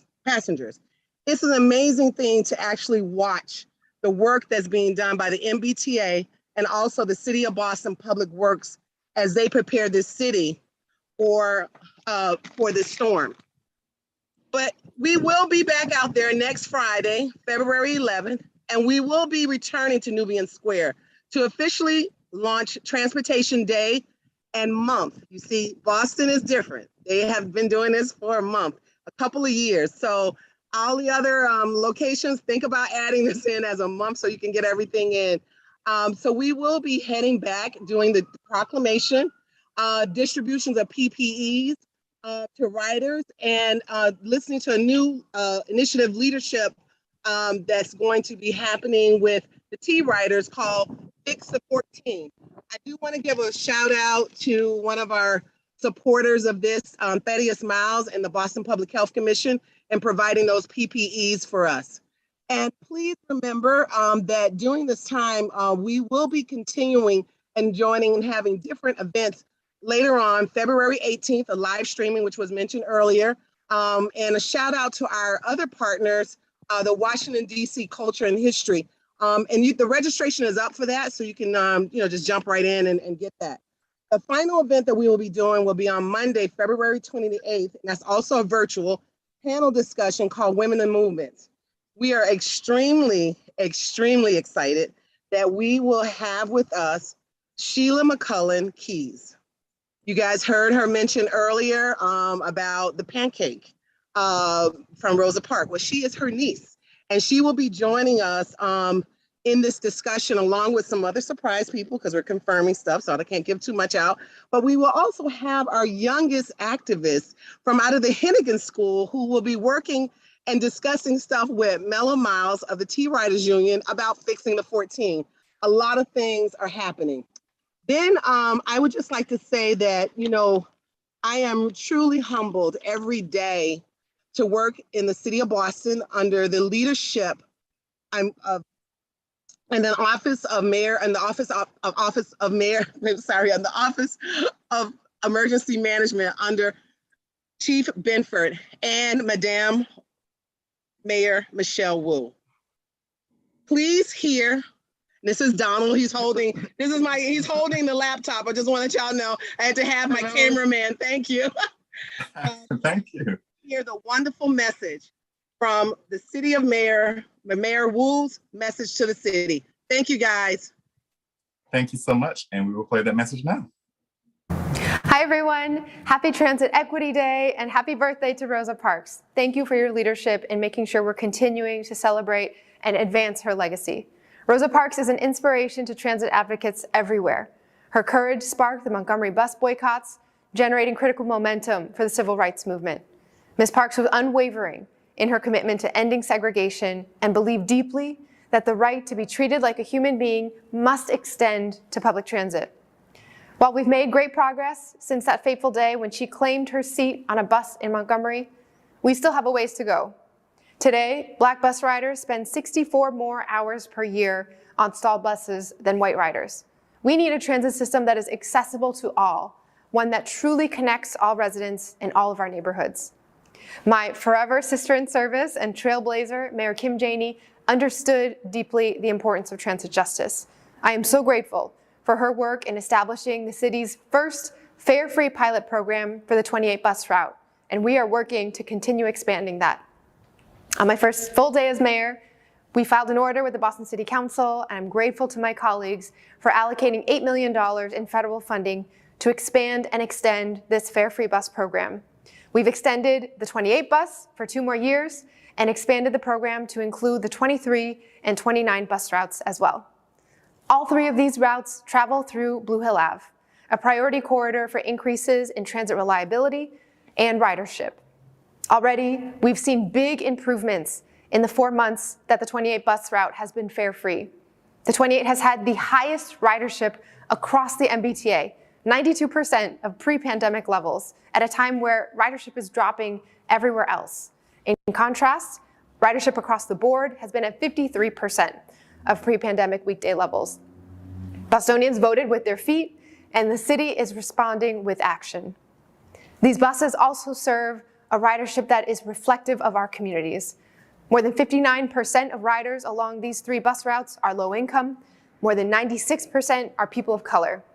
Making these 3 bus routes fare-free connects our communities, improves transit accessibility, and brings us one step closer to a brighter, more reliable transit future.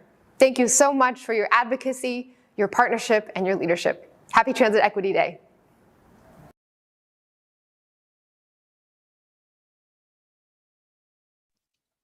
Thank you so much from the newly elected mayor of Boston, Mayor Michelle Wu, for wonderful statements for that. Next, we will be going back to New York.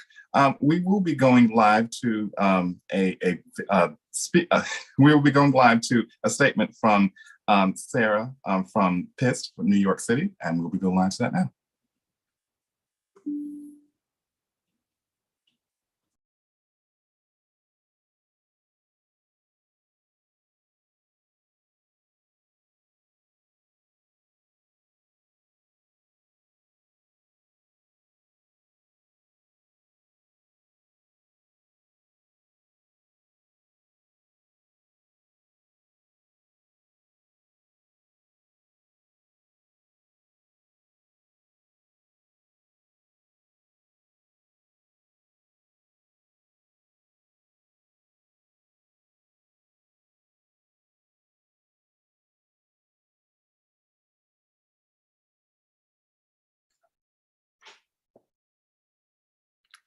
This is Parents to Improve School Transportation, or PIST NYC.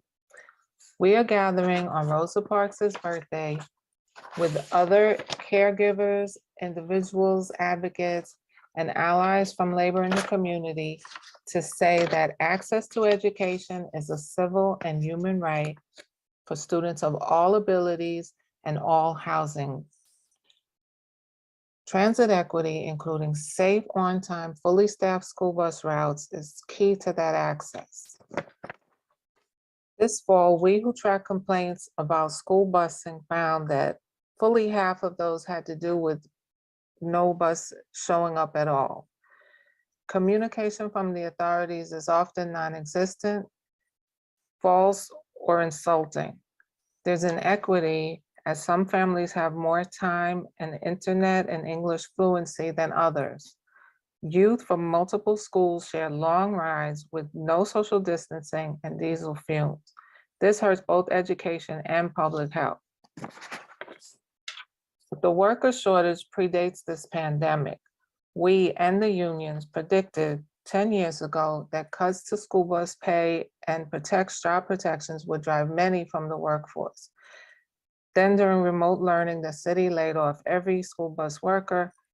And due to this, disabled youth lacked bus routes for the first half of summer 2020.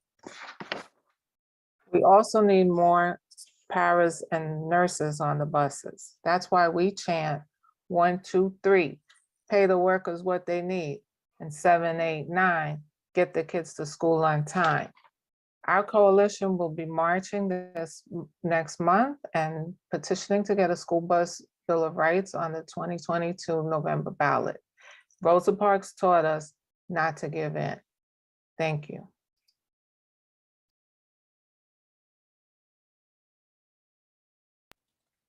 And thank you so much from Sarah from PIST, New York City, to discuss of the inequities on probably the largest transit system, the school buses. We thank them and we shout out to them for the definite hard work. Next, we'll be going down to Atlanta. We will be going live to Rolanda Powell. Rolanda is knowledgeable about transportation and mobility. She is knowledgeable about policy and infrastructure advocacy. As an advocate and a community leader, she is familiar with Atlanta's local political landscape, government, and other civic entities. Rolanda is someone who recognizes and understands Atlanta's history, especially its racial disparities, and she will tell us about the work she's doing with the Atlanta Bicycle Coalition today. Rolanda, thank you so much for joining us. Hello. Thank you for having me today. And I'm just here to share what we're doing down in Atlanta with a lot of our partners down here in support with our elected officials who are. Today's been an amazing day. Our social media has been on and popping. We've given them a challenge to take the bus today, Transit Equity Day, and basically get the experience of, what it's like to ride the bus. And so all throughout the day, we have support from our city council president, all the way down throughout all of our city council elected officials, and they've taken the pledge. They've tweeted about riding the bus. And so that's what we're doing today down here in Atlanta. And we're asking our riders, if you see our elected officials, tweet about that, tweet, and show that they're riding. But in addition to that, we want to make sure that the issues are being brought to light. And we're asking people to share the good, the bad, and the ugly today. And this is the perfect time to do that because we have their ear today and they're riding today. And it's a great opportunity to share and maybe even stop them today and say, hey, this is what I'm experiencing. And is there anything we can do about that? Because MARTA, our bus transportation, is doing a model redesign, and they want to hear from people and knowing what do you want more frequent rides? What is it that you need to make this transit system better for everyone? So that's what we're hoping to gain out of today. Absolutely. And we definitely want to acknowledge those who have participated. We shouted out Councilmember Amir Farouk earlier today on Twitter for doing the challenge. And then also shout out to a newly elected Councilmember Jason Dozier, who also got a proclamation passed. So his first one. His first one. So congratulations to him, and also to Mayor Andre Dickens, who we've had on the one of our programs before on Labor Network for Sustainability. But yes, definitely. Tell us more about the Transit Equity Day Bus Challenge. So we all got together, a group, a collaboration of many different partners and organizations. And what I mentioned earlier, it's just basically an opportunity to experience it. If you're selling a product, you don't know what it's like until you actually use the product. So we're asking them to experience it, get on the bus, ride the bus today, take the train today. But our focus today is primarily on the bus because of Rosa Parks and and it's going quite well. And we have a lot of people that's been sharing on their social media and saying they're taking the bus today. So that's what today's the bus challenge is about. We're asking our elected officials to ride the bus and continue the conversation, and not just ride it for today, but continue it throughout the month, throughout the rest of the year. Absolutely. And you also have a hashtag specifically for Atlanta, Take Transit ATL. Yes. Also, we also want to make you all mention that MARTA Army, who was one of the partners for this project, is releasing Operation Bus Stop Census in the report today. And this has been a 2-year-long process that I've actually been involved with as well, that was born out of Transit Equity Day 2020. And it's really wonderful to release that report. Please go to the links in our socials if you'd like to have access to that report. Rolanda, thank you so much. I just wanted to mention all of our partners. It was MARTA Army, Advance Atlanta, Southern Environmental Law Center to help create the bus challenge. So thank you for having us. Absolutely. Thank you for joining us. And we definitely want to dedicate this to the memory of the CEO, Jeff Parker, who unfortunately passed away a couple of weeks ago.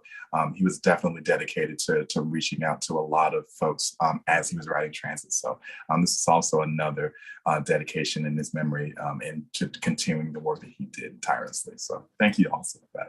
Thank you. Next, we would go to another testimony from the 2021 community hearing from Jonathan Smith. He was the president of the New York Metro Area Postal Local Union, 10, and he did this for the transit rider and labor advocates, especially for the union members who did transit. Please enjoy. Happy and happy birthday to Rosa Parks, who inspired today's events, along with many thousands of other fighters for racial justice. I'd like to acknowledge and thank Simon Husted and Samantha Garcia for their recorded testimony today. This is day 2 of the community hearings on transit equity. And once again, we'll hear the personal stories of workers and community leaders who rely on public transit. I'll be your moderator, Michael Leon Guerrero. I'm the Executive Director of the Labor Network for Sustainability. At this time, I'd like to welcome our hearing facilitators for joining us today. Ozawa Benishi Albert is Yuchi and Anishinaabe and serves as the movement building coordinator with the Indigenous Environmental Network. She began her organizing work with the Native Lands Toxics Campaign of Greenpeace, and she was a founding board member of the Indigenous Environmental Network, serving on the Youth Task Force of the Southern Organizing Committee. She helped create the Native American Voters Alliance and served as lead organizer and operations director. Gail Francis is strategic director of the REAMP network. She works closely with REAMP's members and action teams to help deepen their knowledge and spur action so we can equitably decarbonize the Midwest.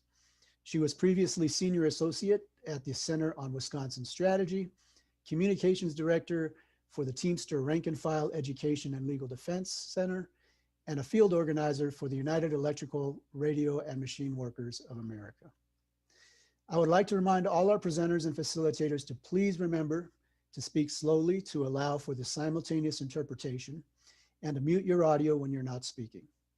I will start to notify you about the time remaining for your testimony in a couple of minutes. So let's get started with our panel.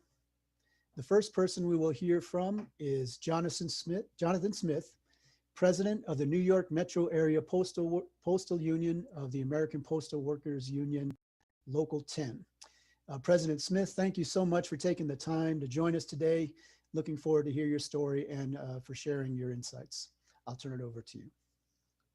Thank you. Hello, my name is Jonathan Smith, and I am the president of New York Metro Area Postal Union Local 10 of the American Postal Workers Union. We represent more than 5,000 members in the New York metro area and more than 200,000 nationwide. The total postal network, which includes Mail Carriers Union and the Mail Handlers Union, represent more than 650,000 workers. We are in every state and we are in every city of the United States. Even the smallest rural community, there is a post office staffed by our members. We serve the public at the counters, process mail, deliver packages.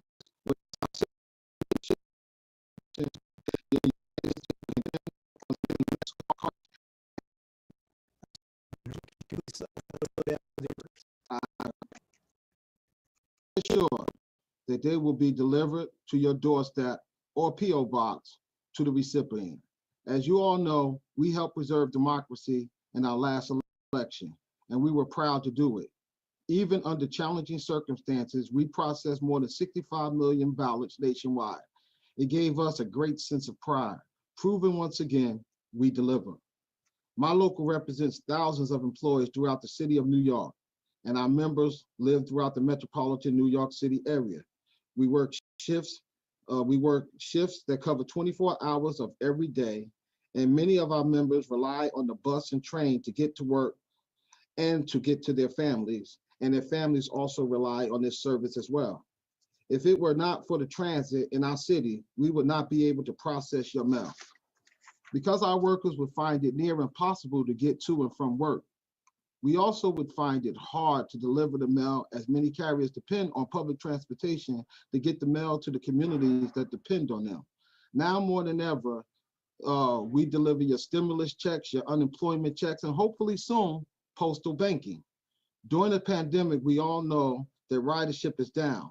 So who is taking the bus and train? Essential workers. Yes, essential workers still must get to work and back. This includes postal workers, but also healthcare workers, grocery workers, child care providers, and more. If we respect essential workers as much as we say we do, we must fund transit so that service continues reliably, affordably, and safely. Operators, just like postal workers, must have personal protective equipment and sick and hazard pay. Bus and rail cars must be cleaned more thoroughly and more often. And my members also depend on the personal relationships they have with bus drivers and train conductors, especially those workers that work the overnight shift or get off very early in the morning. These personal relationships makes them feel safe and comfortable as they travel. Beyond the pandemic, we must fund transit, just like we must fund the Postal Service, and we must preserve democracy. Make no mistake, transit and Postal Service both serve to preserve and foster our democracy. Low-income communities, communities of colors, working class communities need transit to access jobs, healthcare, and food. They need transit as a ladder out of poverty. Voters need transit to get to polling places when they're not allowed to vote by mail. We also should electrify our passenger and school buses. If you live in New York City, you see and feel and breathe this toxic, polluted air that diesel cars and buses emit. These fumes are destroying our planet and affecting our health. Electrifying buses is an important step to cleaning our air and fostering good health, especially for the future generation. The Postal Service should be a partner in electrifying of our transportation system. There are post offices in every town and city across America. Let us install charging stations, infrastructures at post office. It would be the most cost-efficient and convenient way to cover the country. Finally, as we invest in transit, let us keep transit workers front and center. Let us make sure that transit stays public.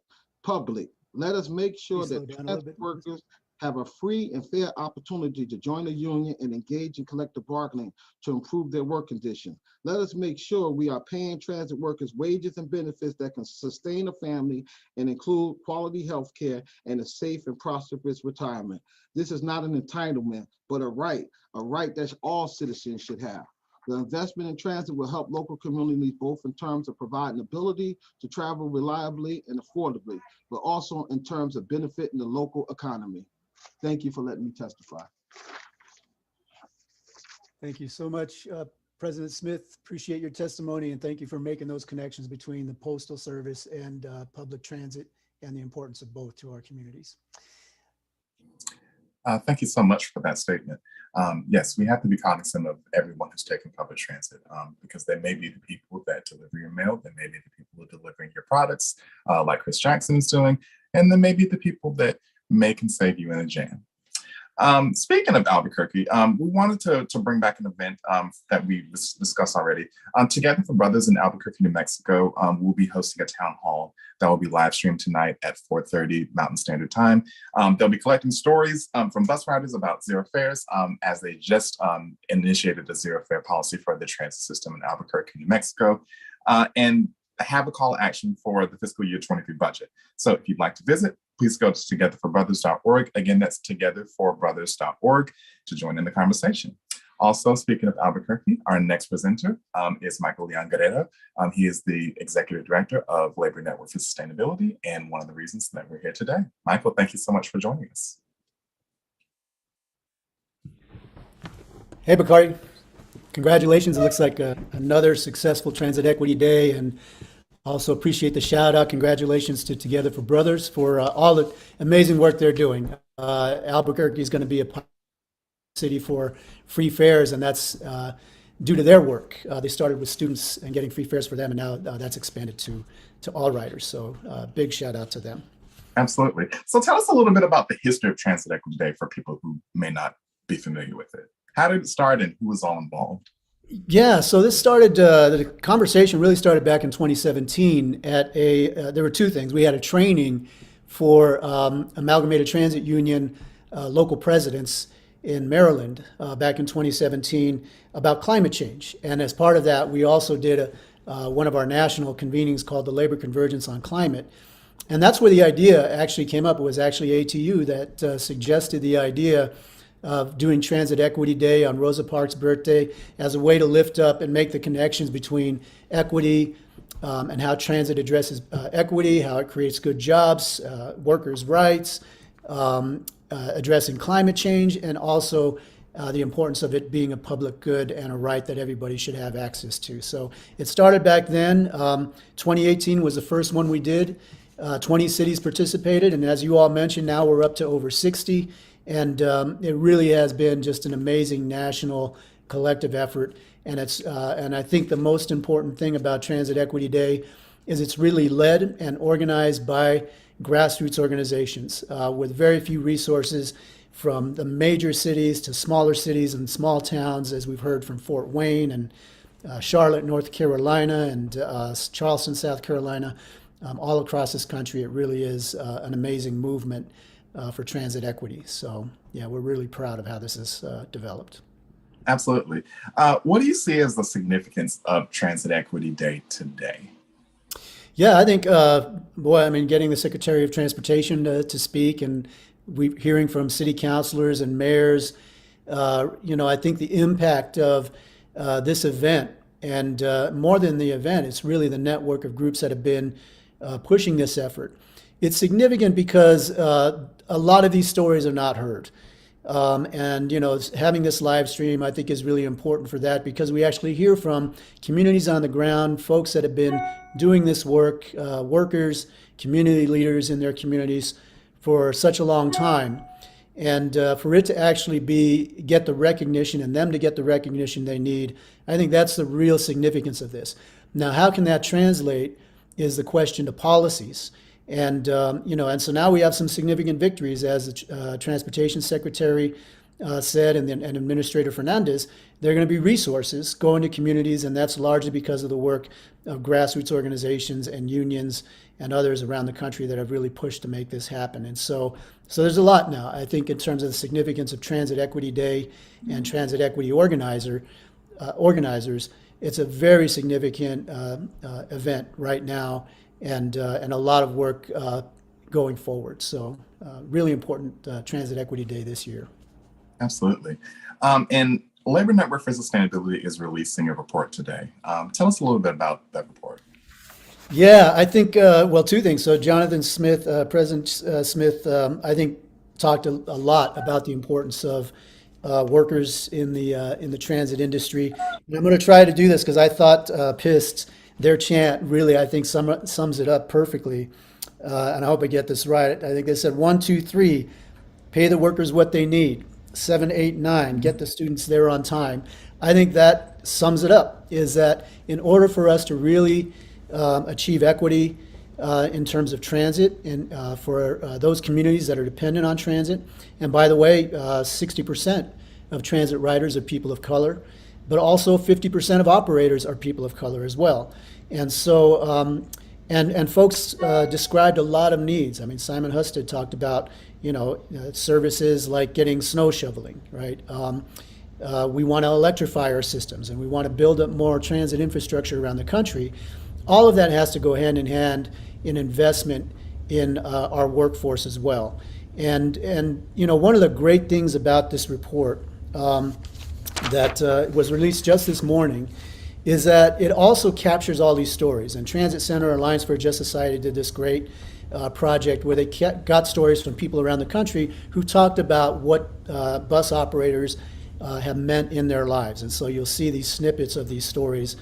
And we know this, right? Bus operators, train operators do more than just drive the vehicles, right?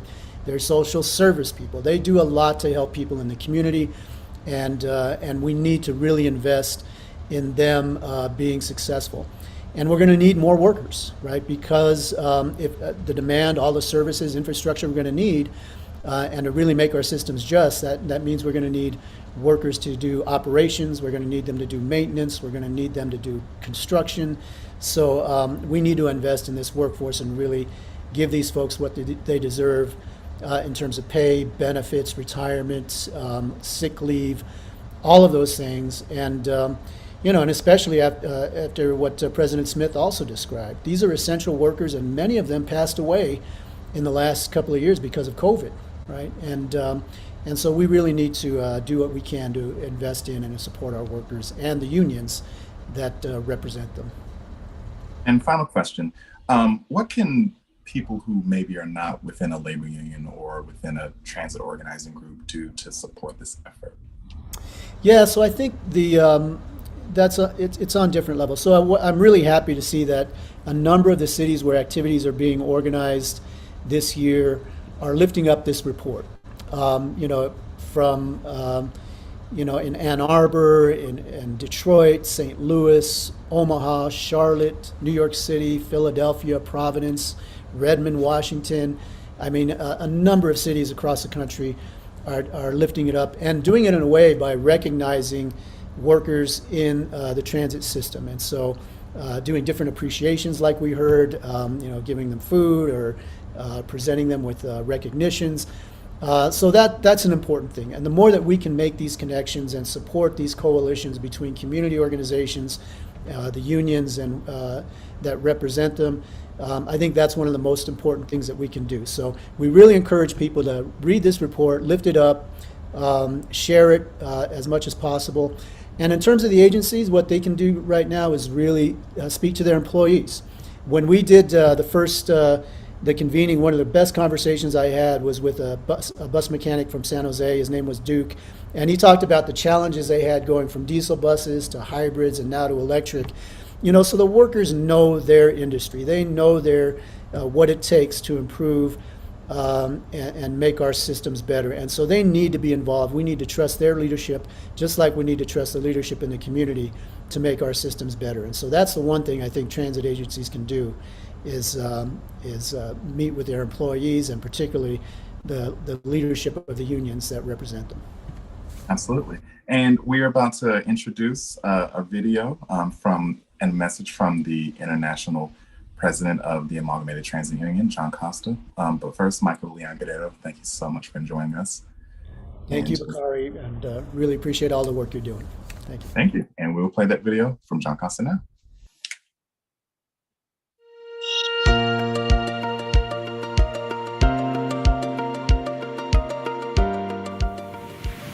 Hello, brothers, sisters, and friends. This is John Costa, International President of the Amalgamated Transit Union. Every year on February 4th, we celebrate Rosa Parks' birthday and her courage to refuse to give up her seat. This led to the ATU to help create Transit Equity Day. This day of action focuses on public transit as a civil right. Everyone deserves safe, reliable, and affordable clean transit. Transit workers deserve living wages, benefits, safe working conditions, training, and other rights. Transit jobs are a matter of equity. This year, we are calling for investments in our members who keep our communities moving. Even before the pandemic, there were not enough workers to meet the needs of our riders. The pandemic only made it worse. We need to provide transit workers with strong wages and benefits, including paid sick time, family leave, and hazard pay. Transit Equity Day is an opportunity for us to join in and having the courage and determination of Rosa Parks. Thank you so much to everyone participating in today's important events. Whether it's holding a rally or thanking a transit worker, you're making a difference. Happy Transit Equity Day.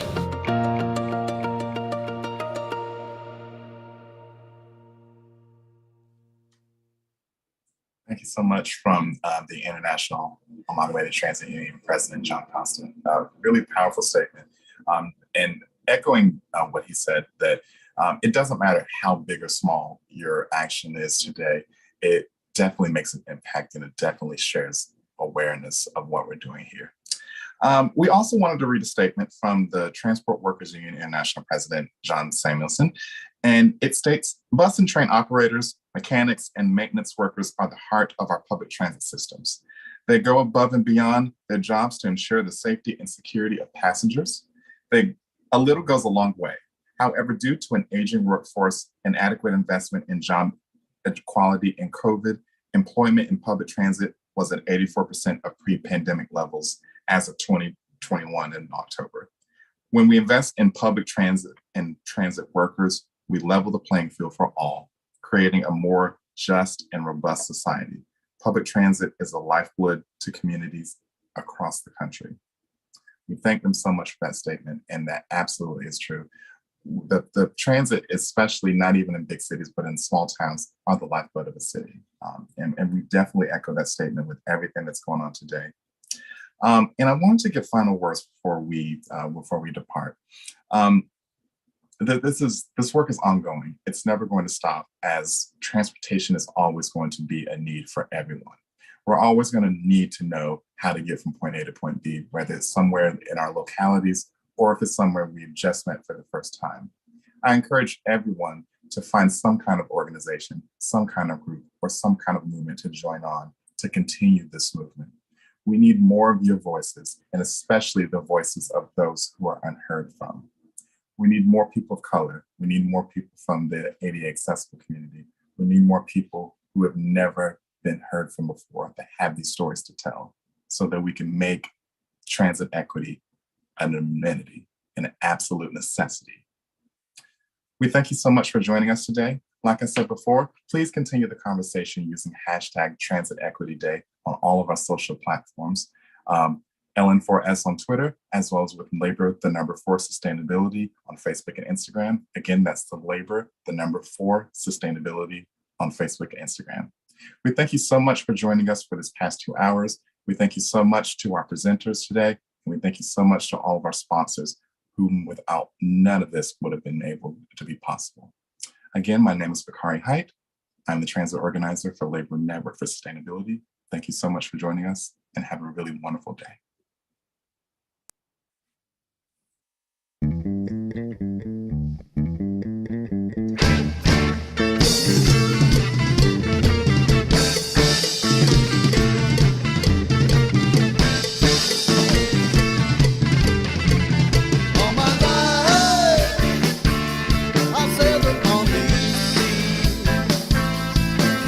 Like my father and my grandfather before me.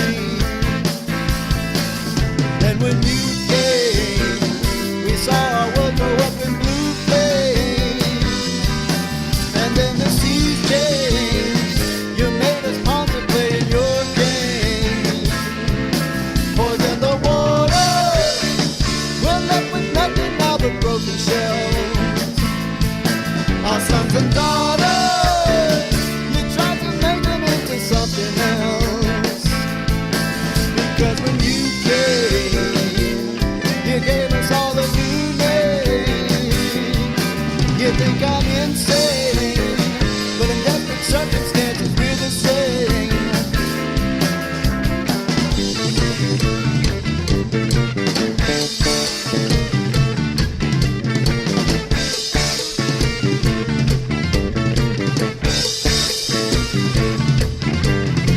Don't want to party, I ain't got nothing left to say to you. We'll do this my way. You're worth $1 million now, or maybe two. This time when you came, we found a way to stake a new claim. So now the game's changed, 'cause in desperate circumstances